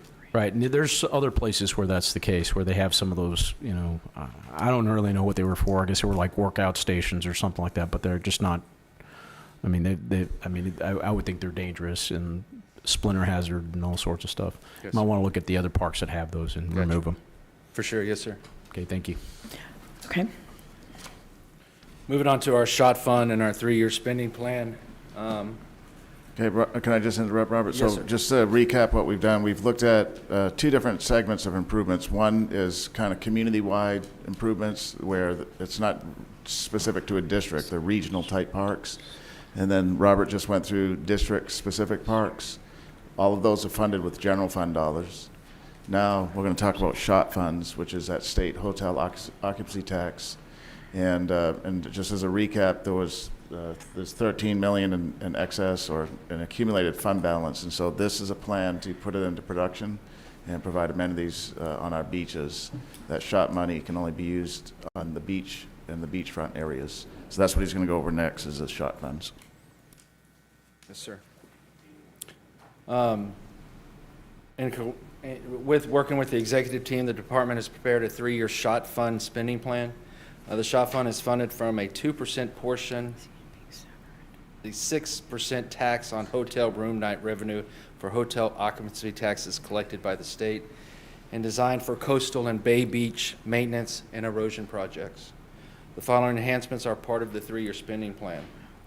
We plan to add park operations fleet of vehicles and machinery for McGee and North Beach maintenance to ensure that Parks and Recreation Department has dependable vehicles. This will ensure that we do our job and task efficiently and provide better service to our community. We plan to add part-time lifeguards at North Beach from Memorial Day to Labor Day, as we do at McGee Beach, and this will be a mobile unit with UTVs. Our 3-year spending plan includes a 3-year beach nourishment plan. Moving to the next slide. With the new Padre Island Beach facility, we know we have adequate storage for our beach capital outlay. The Gulf Beach is in need of 3 new pickup trucks and a new safety outreach coordinator for beach compliance and a beach compliance officer, and a new full-time lifeguard. We're in need of 2 motor graders, a dump truck, and a rear load trash truck, and an additional UTV for beach rescue, and also $100,000 in beach purchase operation supplies and equipment.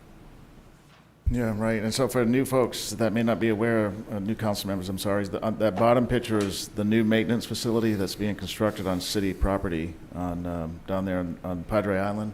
And up to this point, very expensive equipment sits outside in the sunlight and the elements and is rusting and deteriorating. So this is a great business process change that the city council approved, placing our equipment when it's not in operation in a building to protect the investment. So this is another decade issue that has been reversed. The construction's coming along well. Neiman's following it. We're getting constant updates, so it's looking good. It's on Commodores, right? Commodore's Park, right. Just want to highlight that this is a big change. We know that there's a lot of work to be done, but this is a good example to highlight that we're making improvements and making investments to protect the citizens' tax money.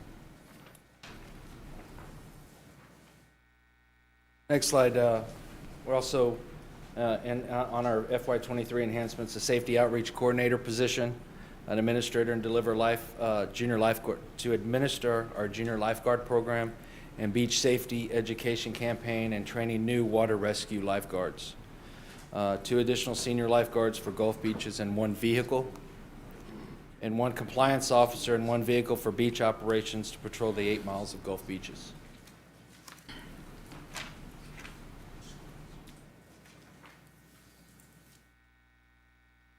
And also in the enhancements, supplement funding for the Bond 2022, the project at North Beach Surfside Park. This project will include demolition of an old restroom facility and building a new one with enhancement in the area. Funding to make improvements at Gulf Beach. We are planning to build a new restroom facility and storage, parking lot improvements and maintenance for all areas. At McGee Beach, funding to install signs in the water to try to keep people away from some areas that are not safe. General repairs needs to be performed, and a fence needs to be built to keep visitors away from the unsafe areas. Additional funding to maintain the Packery Channel, which includes power washing, sidewalks, picnic tables, and handrails, painting, graffiti removal, and additional trash dumpsters, and a boat ramp system replacement. At this time, we are also looking for funding and maintenance the new beach storage facility to include a mowing, landscaping, cleaning, supplies, security. The project will be completed in the first quarter of 2023. Lastly, to replace the stainless steel doors at the seawall restroom. The frames are rusted and are coming off, and the windward restroom is the only restroom on the seawall. And that concludes my enhancements, and we'll move on to Community Enrichment Fund, and Ms. Houston will speak next. Great. If I, go ahead. Yeah, no, we have a couple comments or great. questions. Okay. Yeah, did you want to speak first, Peter? Well, I was just going to do a introduction to the Community Enrichment Funds, so let's take care of the questions Okay. first. Then. Yes, ma'am. Yes, Councilman Pusley. Yeah, thank you, Mayor. And this may be more of a question for Peter. Peter, are y'all having the same problem everybody else with? I know over the course of the last few months we've approved purchasing a number of automobiles and pickups, and is the city having a problem with deliveries on those? So what we're doing, Councilman, is we knew this issue started over a year ago. In this budget, the current year that we're in, we had some significant purchases, vehicle purchase investments that the council approved and we recommended. What we did this year is we bought a lot of our vehicles. We brought those orders to council months ago, almost a year ago. Okay. So with Josh Crongley, the purchasing director's assistants, we coordinated with every department and brought big batches of vehicle purchases to the city council, a couple $1 million per order, Right. rather than doing what we had done in the past, which is month after month after month, bring a vehicle, another vehicle, another Right. vehicle. So all of our orders, probably 95% of our vehicle orders have been placed months ago. We can't stop the slowdown in the production that these automobile manufacturers are having. Right. But what we have done is placed our orders months ago, almost a year ago, and so the vehicles will come in when they come in. But the alternative would be to just now be taking them to council at the end of the year, which had been the process up to this No, year. I think that's a good idea, Right. great ideal. I just Yeah. wondered if you're still having deliverability. We are. Well, of course, yeah, we are. There's still slowness in getting the vehicles here, and so they're not coming as rapidly as they did prior to the pandemic. Right. Yeah. Okay, and I want to reiterate what the mayor said earlier, and I think this is important for all of us to understand is an accounting of not just for this budget, but what we have spent in the prior year's budget for North Beach. So we have a total number. Okay, we'll put that in our correspondence memo to the council because it's a very significant. It's probably, Neiman, we've totaled this up, but it's probably like over 20 million at this point. Yeah. 20 million just in the past 3 years. Right. On what, North Beach? On North Beach, yeah. Yeah. Well in excess of 20. And I'd also like, I don't recall actually if I had mentioned this, but just going back to parks, I'd like to see a list, or did y'all send that? A list of every district's parks and what we have what we've expended in each All district. right, we have that, so we'll We get you do, that as right? well. Yes.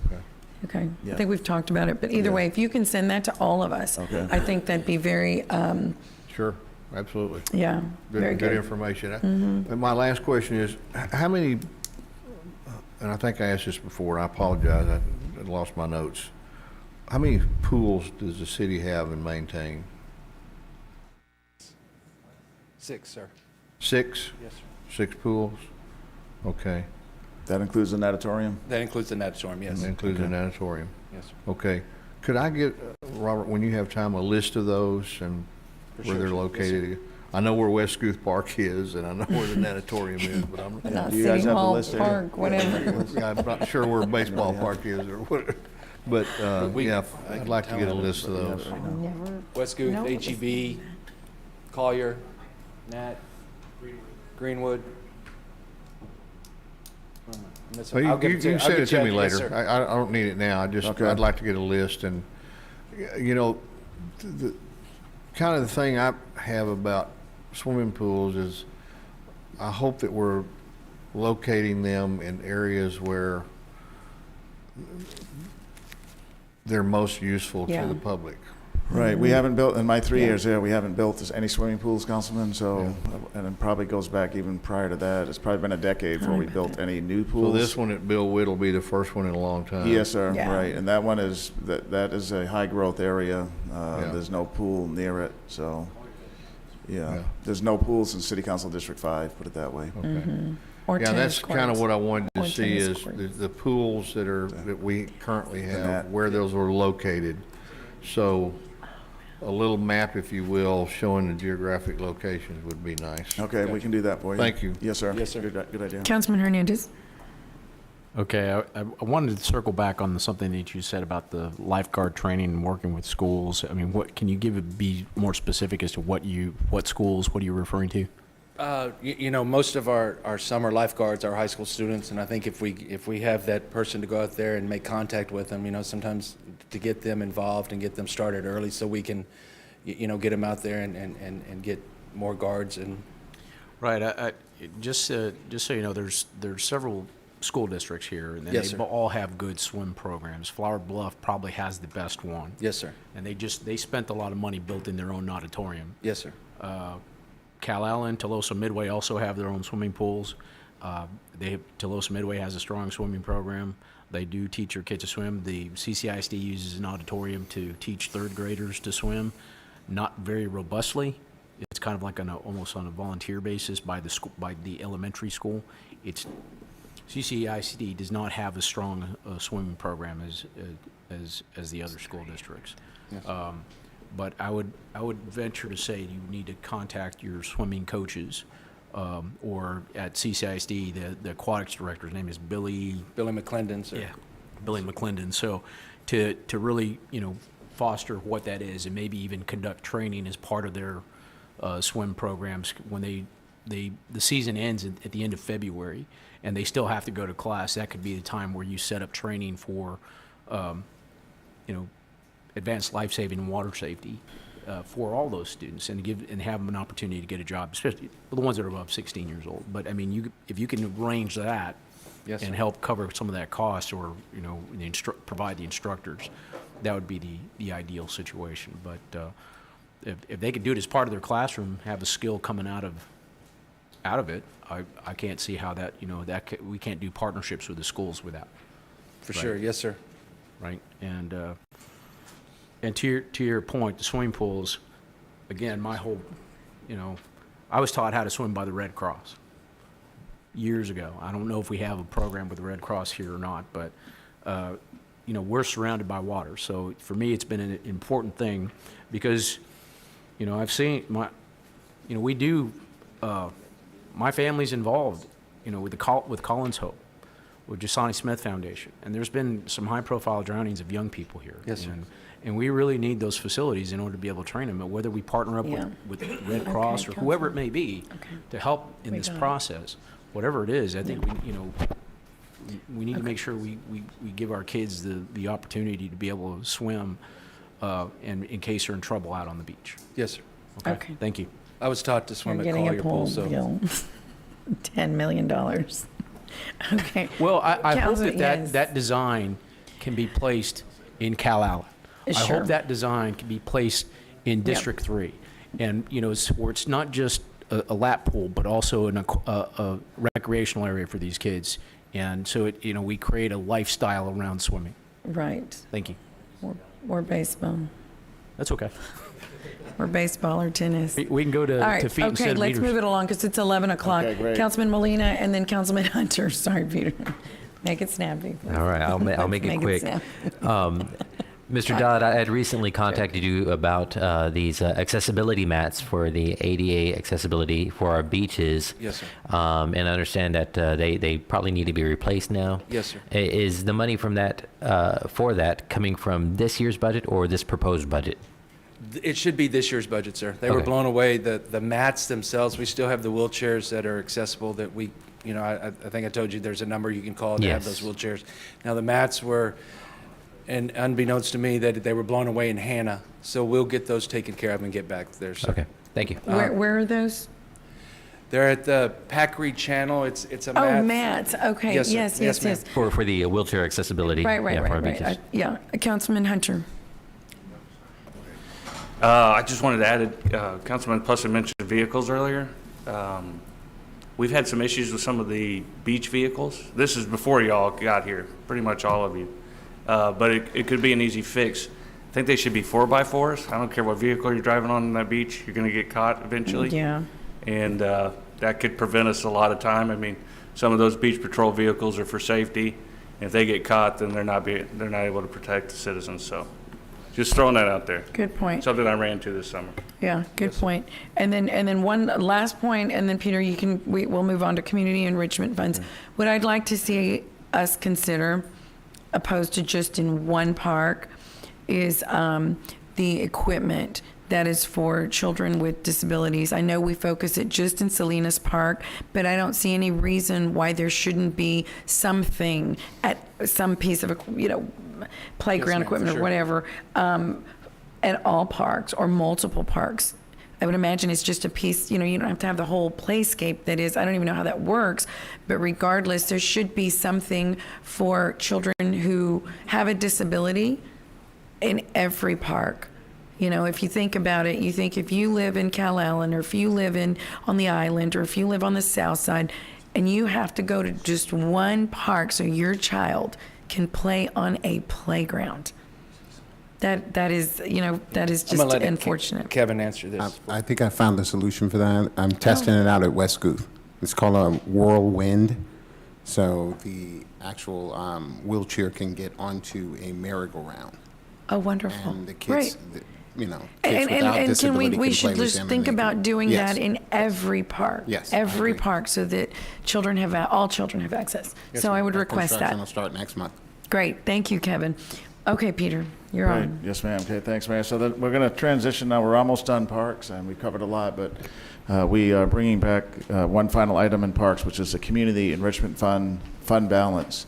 So we know that City Council recently approved new policy on how park dedication fees and park in lieu of fees are used in the city. And that new policy was developed in part by Neiman's leadership, and it's real good policy moving forward for clarity. Annual budget process is there, and the developers agree to it. This presentation today deals with the remaining balances, the legacy balances, 2.1 million that existed. And we have a recommendation on how to allocate those to the park systems, being true to the original UDC language that existed prior to council's change. So we went back to see how was the old policy and where did these monies come in, and staying within that 5-mile barrier, as well as trying not to have physical barriers be in the way of where the money's invested, a park, a creek, and so on. So we know that Kim Houston, our interim auditor, has been involved in this and recently she presented her draft findings in her audit on how we spent the money in the past, and there were no findings, with the exception that maybe the developers haven't paid us everything they should have, as far as I understand, but she's going to go over that here. And then Neiman's going to go over the recommendations of how the money's spent, keeping in line with the specific guidelines that existed prior to the change. And then finally, Kim is also going to comment on our recommendation, which is that she is in concurrence with it, meaning that where the monies came from, the spending plan is within that geographic and other boundaries. So I'll turn Okay. over to Kim. Great, thank you. Hi, Kimberly. Hi, Kimberly Houston, Interim City Auditor. The management asked me to share some of our audit findings related to our work that we perform. So we completed our audit on the community enrichment fees, which is now replaced with the Park Development Fund. We found that all expenditures we reviewed were completed on projects authorized by the UDC. We also found that the proposed budget amount you're going to see following this CEF fund balance matches our reported total for which was audited for UDC compliance. And then Parks also is going forward, is continuing to work with our office to address other deficiencies that we identified in our report. Is there any specific questions related to the audit? Councilman Hernandez. Okay, I just want to say that we, as doing this audit, we found that there's expenditures that were expended incorrectly. They were all spent on parks, which is that's what Peter had referred to, but they didn't all comply with the requirements in the UDC. We had, parks funding that was taken from one subdivision and spent 7 or 8 miles away from the actual location where it was collected. So, like for example, we had money collected in Lago Vista and spent in Flower Bluff. And vice versa, we had some money in Flower Bluff that was spent in St. Andrews. So there was, it was just not kind of, it wasn't done very well, and it wasn't managed very well. So what we want to make sure is that we're adhering to what the UDC says, where it's the park most likely to be used by that particular subdivision, which I think we failed to keep. We only did the 5-mile requirement, and even then we didn't keep that completely. So I want to make sure that we're, once we spend this money, that we address the people that, the funding that where it came from, that they get the maximum use out of it. So, Right. And I think, yeah, that right. is The only thing we point, did not and- address is any, how do we make good where the money was misappropriated or misspent. Right, we never addressed I that. would not say misspent. And I think from here, Councilman, we're moving forward. We've got changes made.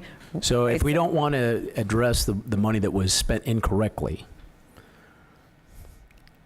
I'm using the words because it was spent outside. We're here to address the audit findings. We are here to move forward. Well, I understand the idea of wanting to move forward, right? But there's still grievances, so I'll leave it at that. Okay. Yes, ma'am. Anybody else have any question, comment? Councilman Barrera. Here, I just have a quick question for the audit. So what's the vacancy rate in the Parks Department? Okay, you can get it to me. I'll get it to you. Yes, all right. And I'll tell you, sir, with vacancy rate, something that sometimes we're counted higher because we have seasonal, and when they're seasonal, whether it be winter or summer, sometimes that they count them as vacancies, but it's in the summer and they're winter seasonal. So Okay, FTEs is fine. yes, sir. We'll get you a percentage of that, sir. Okay, thank you. Very appreciate it. Okay, thank you for your presentation. Neiman Young, Assistant City Manager, and definitely tracking your concerns, sir. Absolutely correct. Regarding there were some monies that were spent outside of that 5-mile barrier. That's in the audit, which the Parks Department is currently working on a response, and we anticipate that there will be a correction to or making those contributing development whole. Put it into perspective, we're talking like a $70,000, $80,000 problem set, and we're projecting that the Community Enrichment Fund for this year is going to be around $443,000 in revenue, so we definitely will have that buffer in place that we can take care of that issue. Regarding the concerns about ensuring that the monies were spent, that's in the fund balance is spent correctly, we shared those same concerns. So that's why we worked very closely side by side with the auditor's office when developing the budget that's about to be presented to you all. More so, we went one step further and actually identified each contributing development, how much monies was developed by that development, and we're making sure that we're going to walk the dog fully on this budget, ensuring that everything's fully transparent on the money that came into the account and where those monies are going to go. So we're going to turn it over to Coach Dodd, and if you all have any questions, we're more than happy to entertain them.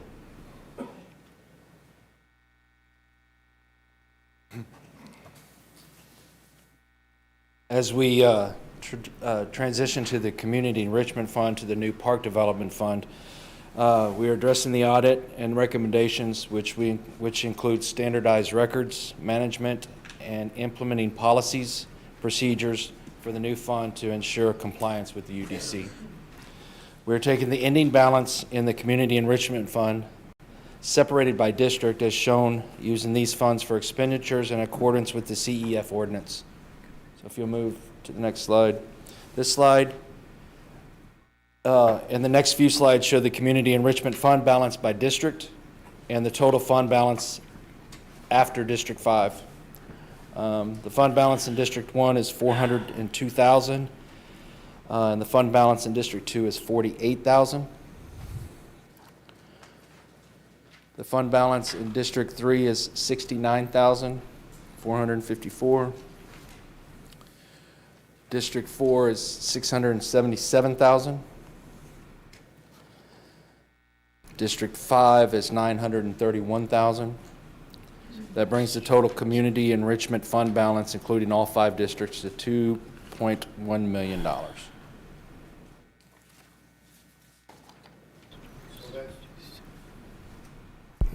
sorry, that's what's left to spend out of the community enrichment funds we still have in the bank, so to speak? Right, that's Yes. correct.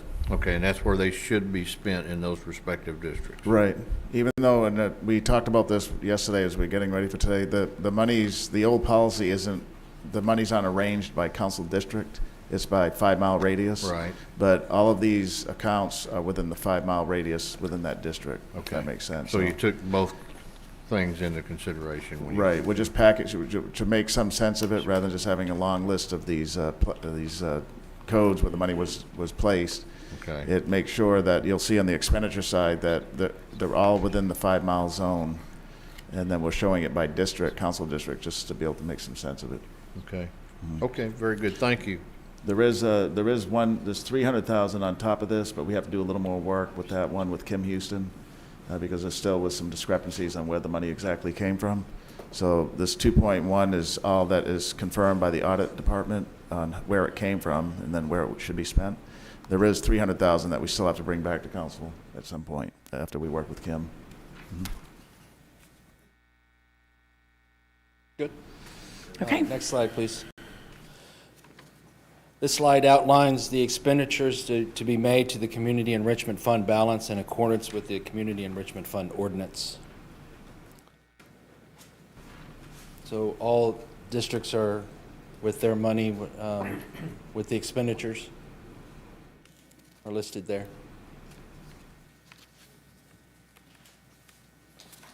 So, so some of them Parker Park. Can you just say the title of each project in case somebody's listening? Yes. So yes, District 1. I'm sorry. Yeah. District 1 will be Patterson Park, a playground and pour and play with a shade structure. Westchester Park in District 1, new playground with pour and play shade structure. And Chiquita Park, new playground with mulch. In District 2, Casa Linda Park, new playground with mulch. District 3, an Airport Park, at Airport Park, new playground with mulch, and some engineering reimbursement. District 4, tennis courts resurfacing at Parker Park, new poles and new tennis nets. Lamar Park is the new playground with pour and play with shade structure. And repaving the parking lot with some reimbursement there. District 5, Bill Witt, repaving the parking lot and the access road. Yeah. And Wildridge Park, playground with pour and play at shades, and a shade structure. And Airline Park, playground with pour and play and a shade structure. And the total down there is $2.1 million. Right. And can I just add one more thing? So on Bill Witt Park, we know that recently we showed a master plan for that park. The initial goals you can see, in case you're interested, we know it's a regional park, is secure the perimeter and secure the road network and the parking, because you can't really, it's very tough to drive around in there. The parking's horrendous. There's potholes everywhere. And so secure the presence, make it known that it's a park when you approach it, and make the insides drivable and parkable. And then other amenities are coming, like the swimming pool, and we have additional dollars, and walkable too, as the councilman just told me. So, so Bill Witt finally, after decades of us owning it, will get some needed baseline infrastructure to give it some definition and walkability and drivability. Also, just to include, I'm sorry, all these parks were also used, we used our 10-year master plan in the assessment there as well. Okay, Councilman Martinez. Where is the parking lot in Lamar Park? You were going to ask that? I don't believe they have a parking lot in Lamar Park. There is no parking lot there at Lamar Park. Where's that?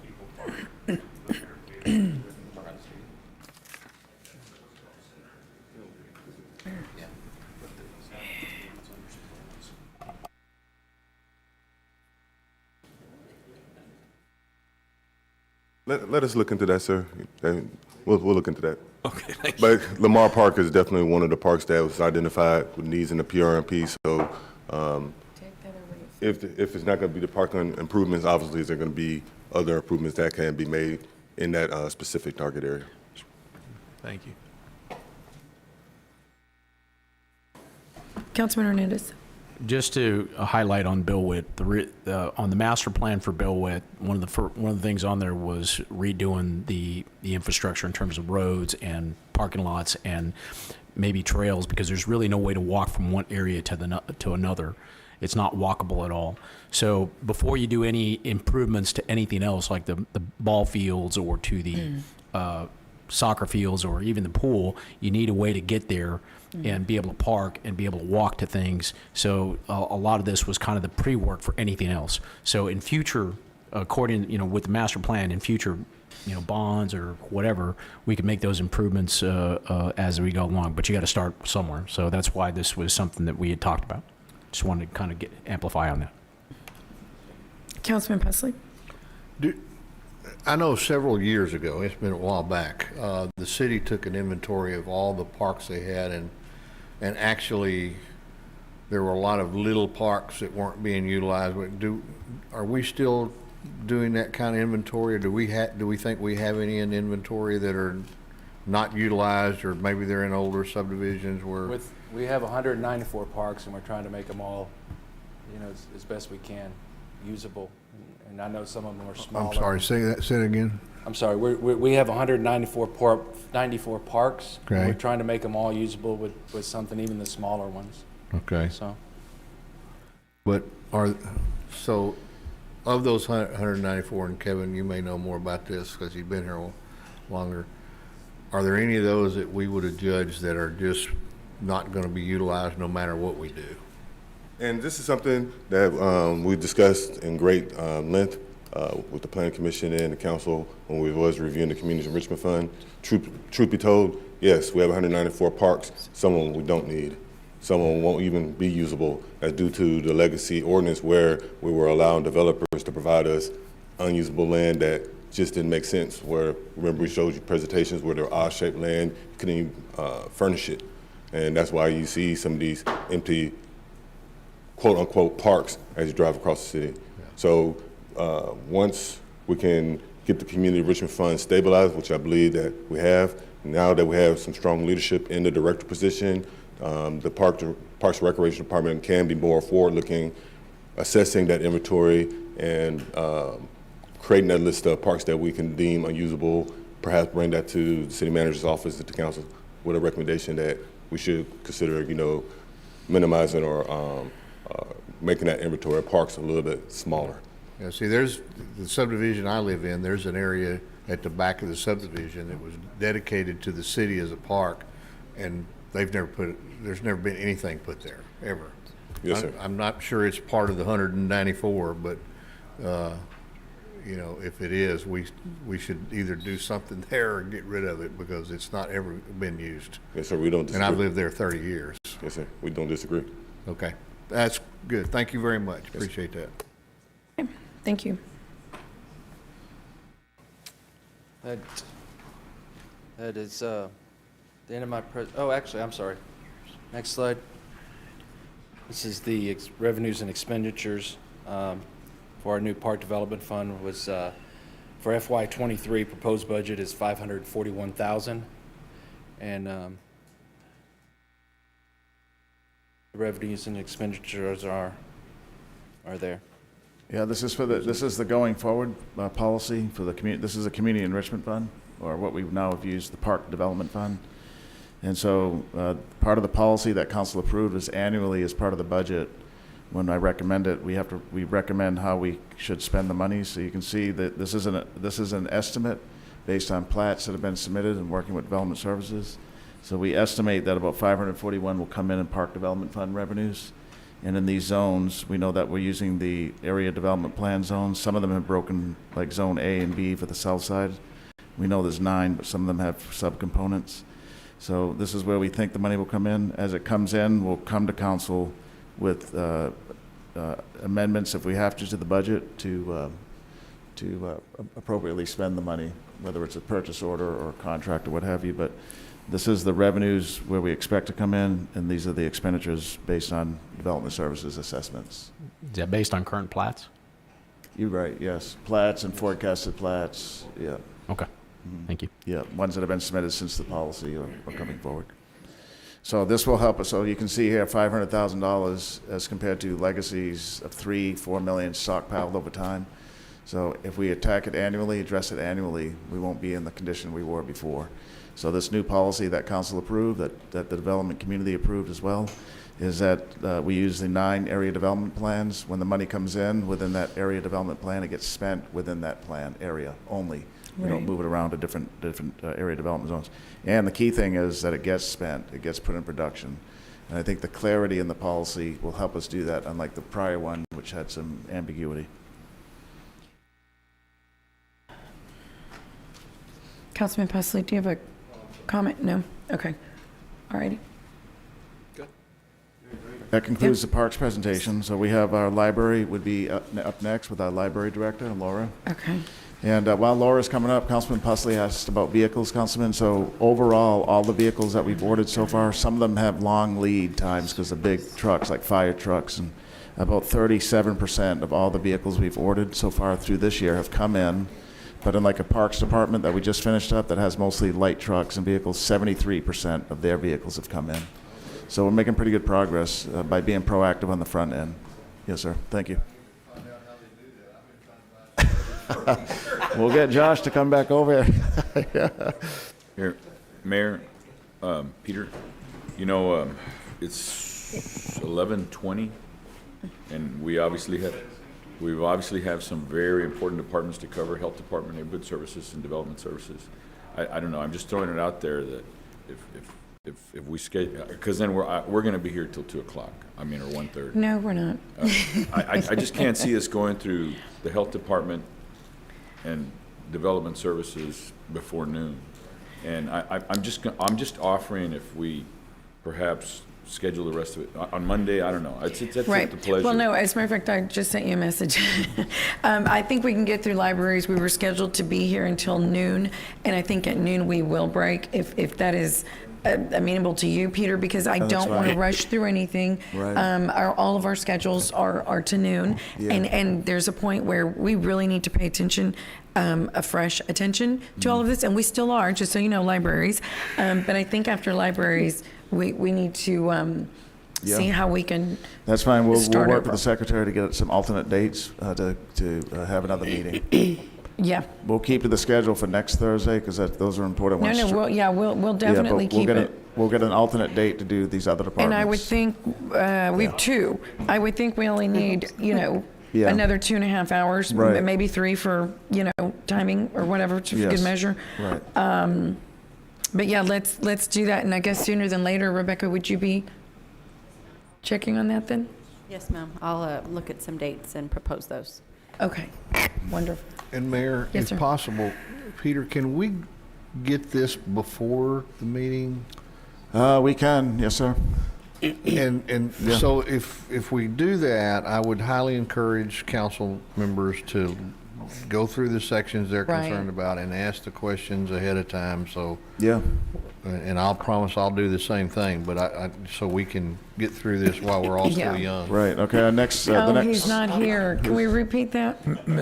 Councilman Pusley, that makes sense to all of us, but the gentleman that we need to talk to, sir, Yeah. is right here, and he's Yeah, missing. Gil, I know you can hear me. Gil, come to the back front. out. Gil, come to the front. So yes, and and you know what, I'm going to say that, Councilman Pusley, I've said it before, that this is for any council meeting. Everyone gets their agenda a week in advance. There's a lot of work that goes into that. Utilize that, make your calls, make your visits, whatever it is. You have an entire week. That is not to discourage asking questions, but please, we're trying to be efficient, and I think we have become more efficient on this, council, but yeah, we have been. Stop. We have, but we can always do better, so please do your homework. All right, let's get moving. Laura, welcome. Good morning. Laura Garcia, Library Director. This is the fiscal year 23 proposed budget, and with me this morning is also Alan Carlos, Assistant Director for Library Technology, and Gabby Sanchez, Senior Management Assistant. The mission of the library is to improve literacy, enhance knowledge, and to create a sense of community by making information easily accessible to the public. About our library services, we are looking at closing out the year with 500,000 items checked out, 2,400 programs for all ages, and with an attendance of 40,000. This is our organizational chart. We have 6 library locations. We have 65 employees. At each of our locations, we have a managing librarian that oversees the daily operations of each location. And our 22 achievements. This spring, we were finally able to implement the radio frequency identification project. And one of the things I want to point out about this project is that $212,000 came from library grant sources, and $71,000 was provided by the Friends of the Corpus Christi Public Libraries. The benefits of implementing RFID are several, but one of the key ones is that we were able to implement 2 self-checkout stations at each of our locations. Mm-hmm. And the one specifically in the children's library, in the children's sections, are being funded by the Friends of the Library. And the benefit of that is that parents, caregivers, and so forth are very excited about that one because they're able to check out their material while their children are participating in programs. So they're able to take care of all that in the children's area without having to go wait at the checkout desk to complete their transactions. The other 2 achievements have to do with completing Bond 2018 projects. We completed the project at the Laura Thomas Central Library for the freight elevator, which is now equipped to go up to the 3rd floor. And then at the Hopkins Library, we did the fire sprinkler system. The other thing that will be coming before council in a few weeks is that we have recently been awarded a $2.4 million in funds from the Emergency Connectivity Fund. The purpose of this will be used to purchase 5,000 Wi-Fi hotspots that will have 5G service for 12 months. And we are working with community partners like Prospera and the Corpus Christi Housing Authority to distribute these to their residents, to some of the residents that qualify, as well as having some of these at our local libraries to check out to individuals that qualify. Yes, ma'am. Okay, so Laura, on that, and congratulations. Thank you. Guys applied for that. Yes. In-house, right? Yes. Congratulations. That is awesome. Peter sent that news release. I meant to send you a message, and I apologize for not doing that. But that is huge, and we're very, very proud of that. Let me ask you a little bit on that. So how many spots would that afford? Do we know? We're going to get 5,000. Oh, you may have Yes, said that. but that includes the internet service for 12 months for each of those hotspots. And that is for how long, or how does that work? Oh, wait, Well, what we'll do is we're still working all the details out, but we're going to be working with to distribute them to the residents of these locations. And basically, they can keep the hotspot for 1 year. Okay. And so during that 1 year, they will have internet service, 5G service. Okay, for so that this 1 is year. kind of like a 1 year. Yes, It's a 1 year. and yes, for this, yes. Okay. We will look to see what other funding would be available out there for us to continue Right. afterwards. We need to get beyond this first part, though. So that said, Peter, do you know offhand, Laura, do you know offhand, what is best practice in terms of Wi-Fi in any city? I know years ago, the city of Corpus Christi did afford it, and then it went away. I don't know what happened. Right. We sent a memo to council on that not too long ago, but there was a Wi-Fi initiative that the city tried over a decade, and Right. it's basically fell apart and failed. But there's various things. There's hotspots in libraries and some of our facilities. Some cities have it in parking lots around buildings. Right. So, Well, yeah. I mean, we have it, but only because it extends. But my point is do cities, is that an initiative? Is that a best practice in the 7 cities above Yeah, us right. to have Wi-Fi to It is, yeah. It's for that. We don't have the term too much anymore, but the digital divide. Yes. Where some people don't have access to internet, Wi-Fi, what have you. So they provide it in various ways. We should take an inventory. We'll get an inventory of what we do as a city here. I think we should, and I Yeah. think that's been done, actually. That was sent to us, Yeah. I think, before you. Right. And it wasn't much. Yeah. There wasn't a whole lot. And then we can compare what other best practice cities have in terms of Wi-Fi. How far are we in this service? I would like to see that, Okay. because back to the point of, Councilman Martinez and Pusley and others, that this is another option in which we might be able to invest in. And it's one that would be extremely needed and used, by children, people applying for jobs wherever, opposed to only at certain locations. So I think it's something we need to look into, but I'm very curious to see if it's a best practice. Okay, we'll look into that for you. Thank you. And we need to applaud Laura the grant. This didn't go to council yet because the window of when you could apply was a very short 2-week window.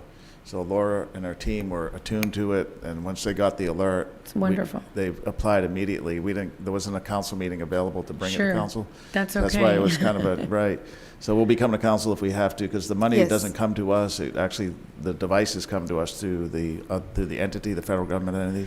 But we may have to book something on our book, so we're working with Constance to see. This may come to council just to Right. record. And we certain have things. actually gotten from legal that we will be bringing it to council. Okay, so you'll see it at council, So but we we will be need to- working on that to bring it to Wonderful. you. Right, we need to thank Wonderful. Laura for being proactive and actually applying. Very. this week. Laura, Thank you. your team is always very proactive. Thank y'all for everything you do in-house. Councilman Pusley. Yeah, thank you, Mayor. And I agree with the mayor. This is something we need to really look at and how we implement it. I would highly recommend that we get Peter Collins involved and decide how we want to do this. For example, parks is a great place if you're going to provide Wi-Fi hotspots. Right. There's lots of people that go to parks. When I was commissioner, I made a deal with the city of Corpus Christi to put a CC Connect hotspot at the Hazel Baylor Hawk Watch platform, because there's like 400 people come to Corpus Christi every year for the Hawk Watch week, and they bring a lot. Well, it's actually more than that. It's a big, huge program, and they needed Wi-Fi hotspots so they could communicate with them across the county. But and Peter, we have to decide, and I know I visited with Peter Collins about this, but if you go to your Wi-Fi link right now, it'll still pull up the old Connect CC Wi-Fi. So we either need to turn it off or something. But Is that not the one? that's the old one. It's still working in places. Yeah. And but this, I congratulate you. This is a great deal, It's a and great it can deal. be And- very nice. Yeah. And I just want to clarify, for this particular project, we actually have to deal with one-on-one like families. It's not something we can put out, just put it out. Right. So this particular, So it has to go in somebody's house? yes, these will be, and that's why we're working with Prospera residents and the Corpus Christi Housing Authority and its affiliates. It's for actual families. There are documents, agreements that have to be signed by the individuals and so forth. So this is more of one-on-one, and that's why we're taking the lead in this, because people will be able to come to the library and also check them out under certain guidelines. And that's one piece of it. But Councilman Pusley, what I'm saying, and Peter, what I want during this budget session to come back is, what does offering Wi-Fi for the city offering it in parks citywide, let's say citywide, what does that look like? Because we may say, you know what, maybe some of these things to all the parks, and I love parks, you know that, but again, it's where are we going to have the most impact? There's impact everywhere, and parks are extremely important, but there are people who can't, and children who cannot. They don't have access at home, and this, I mean, that's invaluable. I mean, the digital divide that we did, during the pandemic, that was like invaluable because of the effect it had on children, during COVID. But anyway, I'd like to see that, because I think this council needs to make that decision as to the money that we are allocating now, or considering the allocation of millions of dollars. This needs to be a consideration, and I would specifically ask you to bring that back as to a rough, cost, so that we can consider that as an option. And figure out, what we would have to give up if we decide to do this. Okay. Thank you. Yes. Go ahead, Laura. I'm sorry. Yes. Our performance measures for this year, the other benefit of having installed RFID is that we also got new theft detection gates. And those gates also serve as people counters, and so they can count the individuals coming in and out. Previously, our old gates were either already malfunctioning or not malfunctioning, functioning at all. Some of them were already over 30 years old. So replacing these, we can actually see that our numbers are also becoming more accurate in terms of visitor counts and so forth. But the other thing with the security gates is that not only does it alarm us that an item is leaving the building without having been checked out, but it actually tells us the title of the actual item leaving, so it alerts staff and they're able to talk about why something's walking out without being checked out. And so you see here that this year we're closing the year out with approximately 350,000 visitors. We know, of course, that the pandemic reduced our numbers greatly, but we're gradually seeing an uptick on those numbers. So we're targeting next year to be 400,000, but hopefully it will be much higher. We'll have much higher visitors. The other number that you see here, it has to do with the computer uses. During the pandemic, for social distancing purposes, we did have to remove some of our computers from the floor and social distance. But again, the numbers are gradually continuing to go up. For our proposed budget, 5.9 million, that is a change in 0.7, and we are looking at an increase of 1 position.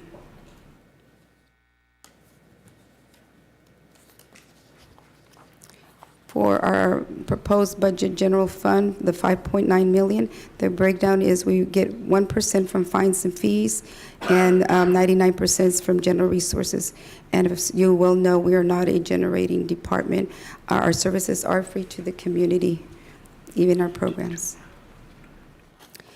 For enhancement number 1, we are requesting an increase to security service hours at each of the 5 library branches to provide coverage during all operational hours, and that would be at 110,000. Currently, we have security service hours at all our branch locations at 30 hours, but we are proposing, like we say, to increase it during all operational hours. Enhancement number 2 is we're requesting 1 librarian position at 78,000, and this is to for services such as Ask a Librarian that we currently are not able to offer adequately. For enhancement number 3, we are requesting to replace public computers for 4 branch locations: Garcia, Hart, Hopkins, and Neyland, and this would be at a cost of $60,000. We're not requesting for Lauritama or McDonald because right at the start of the pandemic, we had actually implemented a CDBG grant that we use to replace the computers the public computers at those locations.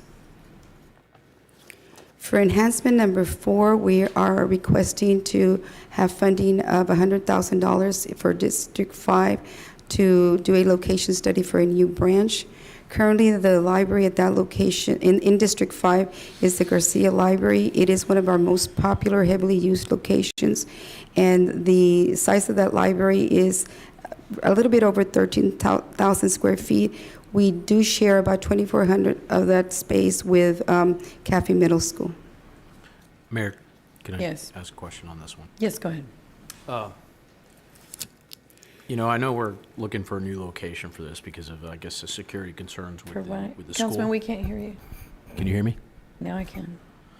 I know we were looking at this because of some security concerns with the school. I mean, after the Uvalde situation, I can understand that.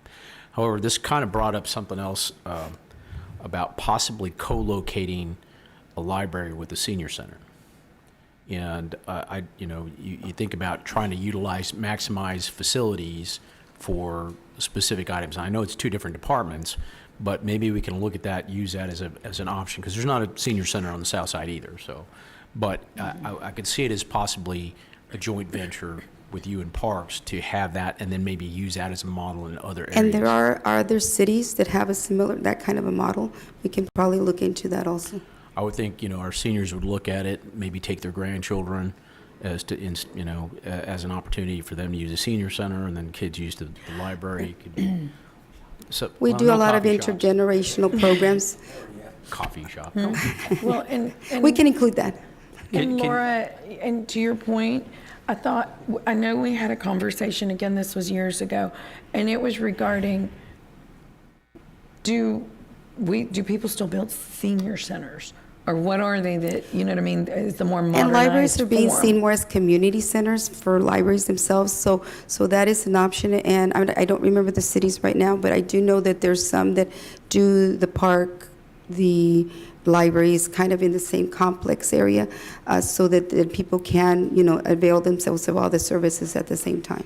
Right. So, I was looking at, and I use the term senior center because I know we have those. Sure, right. and- Yes. but it could be called a community center. but Intergenerational area. Just, so you have, multi-uses for Yes. the same facility. So you don't have to have 2 separate facilities, or, maybe save on energy costs, or, construction, or whatever it may be. I think there's some things that we can co-locate. And if we're going to do this, I think this would be the best opportunity to do it.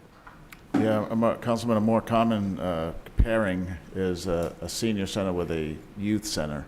Because the senior center and the youth activity center have similarities, where there's large rooms that are generally either vacant or have tables and chairs. Do we have youth centers? Yeah, we do. Recreation centers. I don't have them on the south side, so I don't know. That's why we need to put a lot of stuff on the south side. But yeah, so that's a more common pairing across Texas, at least, because or even outside of Texas. It says District 5 behind my name, right? So. Yeah. Okay, let me say that again. It moving says on. District Time. 5. Okay. All Okay, right. So, okay. but Yes. I mean, Yes, look at second, yeah. whether it's a community center, whatever it is, we should look at it. And I think library. Let's maybe all 3. Yeah. Okay. Yeah. Look at it. Okay. Okay. Yes, sir. Let's try Thank you. and bundle stuff. Thank you. Yes, sir. Enhancement number 5 is for improvements at 2 of our branch libraries, McDonald Library and Neelan. That would be at a cost of $250,000. These 2 locations are our oldest library locations. We have done renovations throughout the years and expansions. As you can see, Neelan opened in 1962 and McDonald in 1966. So we do want to continue maintaining them in in good condition, I should say. And enhancement number 6.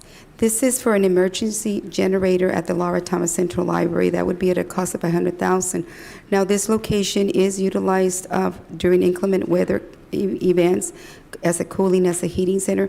But also, I wanted to bring out that some of you may not be aware, but we have original historical archive material there, going back to the 1800s of the city and so forth. So in the event that we had to be without power for several days, that would really be very damaging to some of these collections. And those collections cannot be replaced because they're original and they're historical. And that is the end of my presentation. I stand by for any other questions. Okay. Laura, I don't see any questions, but we appreciate the presentation, and we appreciate the work that you all do. I know we have a strong library committee or board, is it? Board, yes. Board. Advisory Yes. board. Yes, and so we look forward to great things, moving forward with that. I know I hear great things, and so we appreciate your leadership and many years to City of Corpus Christi. Thank you. Well, I just wanted to say that our department really, really takes serving the community very seriously, and that we want to always be sure that we're providing excellent customer service to our residents. Thank you. You are. Thank you, Laura, and thank you all for being here as well. Yeah. Okay. Okay, if you want, we can go to the next department, which is health, or we could jump all the way to development services. We know that, and we appreciate Wendy being here. It's your choice. We have about 15 minutes before we reach that noon time frame. Al's development services may be a little easier. But you think that will go beyond the 15? Al? Like, Al's laughing. It's up to the council. Any one of these would take about the same, Right. Yeah. I think Yeah, I know. 3. Oh, so we have 3. Did I might have missed that. I thought I said 2. We have the health department. Well, I'd hate to start one and not be able to then finish. Let's just call it. We'll get another 3 And Wendy, hour block. I apologize for, I know you were here. Okay.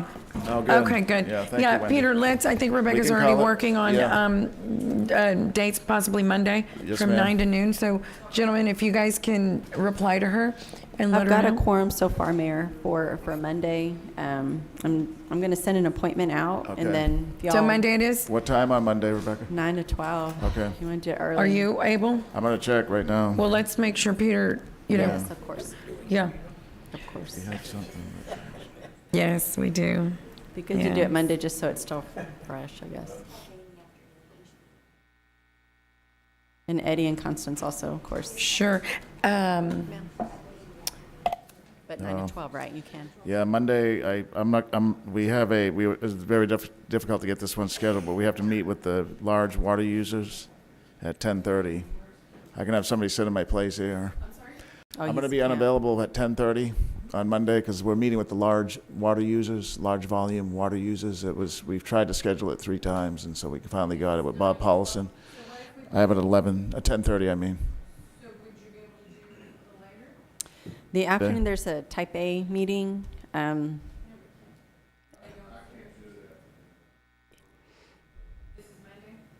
and at 10:30, that's what I'm saying. If he's unavailable, the city manager's unavailable at 10:30, the afternoon, we do have a Type A meeting that's scheduled. What about here. Wednesday? You want to try Wednesday? Okay. I can have somebody sit here. I could have somebody sit in my place. What's that? Okay, yeah. Then Wednesday morning. Wednesday's a better time for me. I can't. Our water's our most critical thing. Yeah, Wednesday, 9 to 12. You want to try that? Yeah, that works perfect. Mhm. Yeah, we'll just block. Okay. Yeah, Wednesday. That's great. Thank you for accommodating that. Wednesday. All right, I'll send that appointment out right now. Great. Thanks, Rebecca. Mhm. Good. Yeah, that'll be good.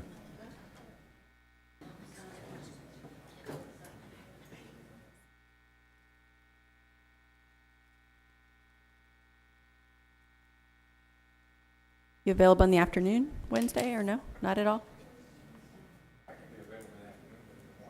No. Okay, guys, you want to try?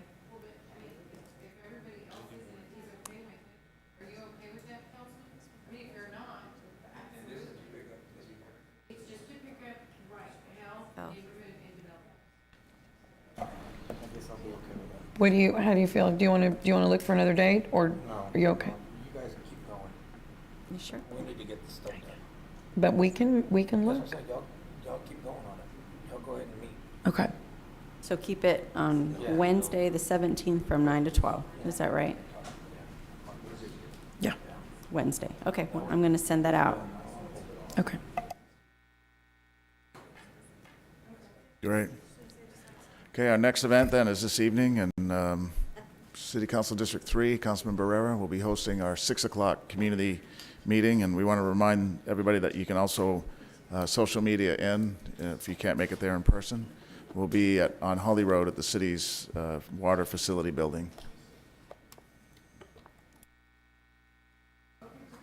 So with that, we'll go ahead and adjourn the meeting.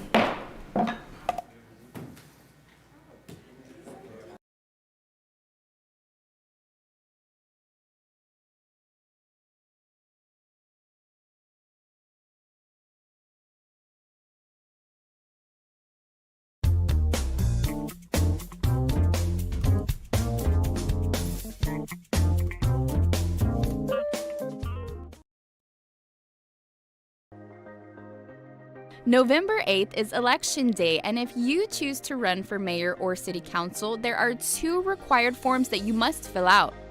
The filing period runs from July 25th through August 22nd.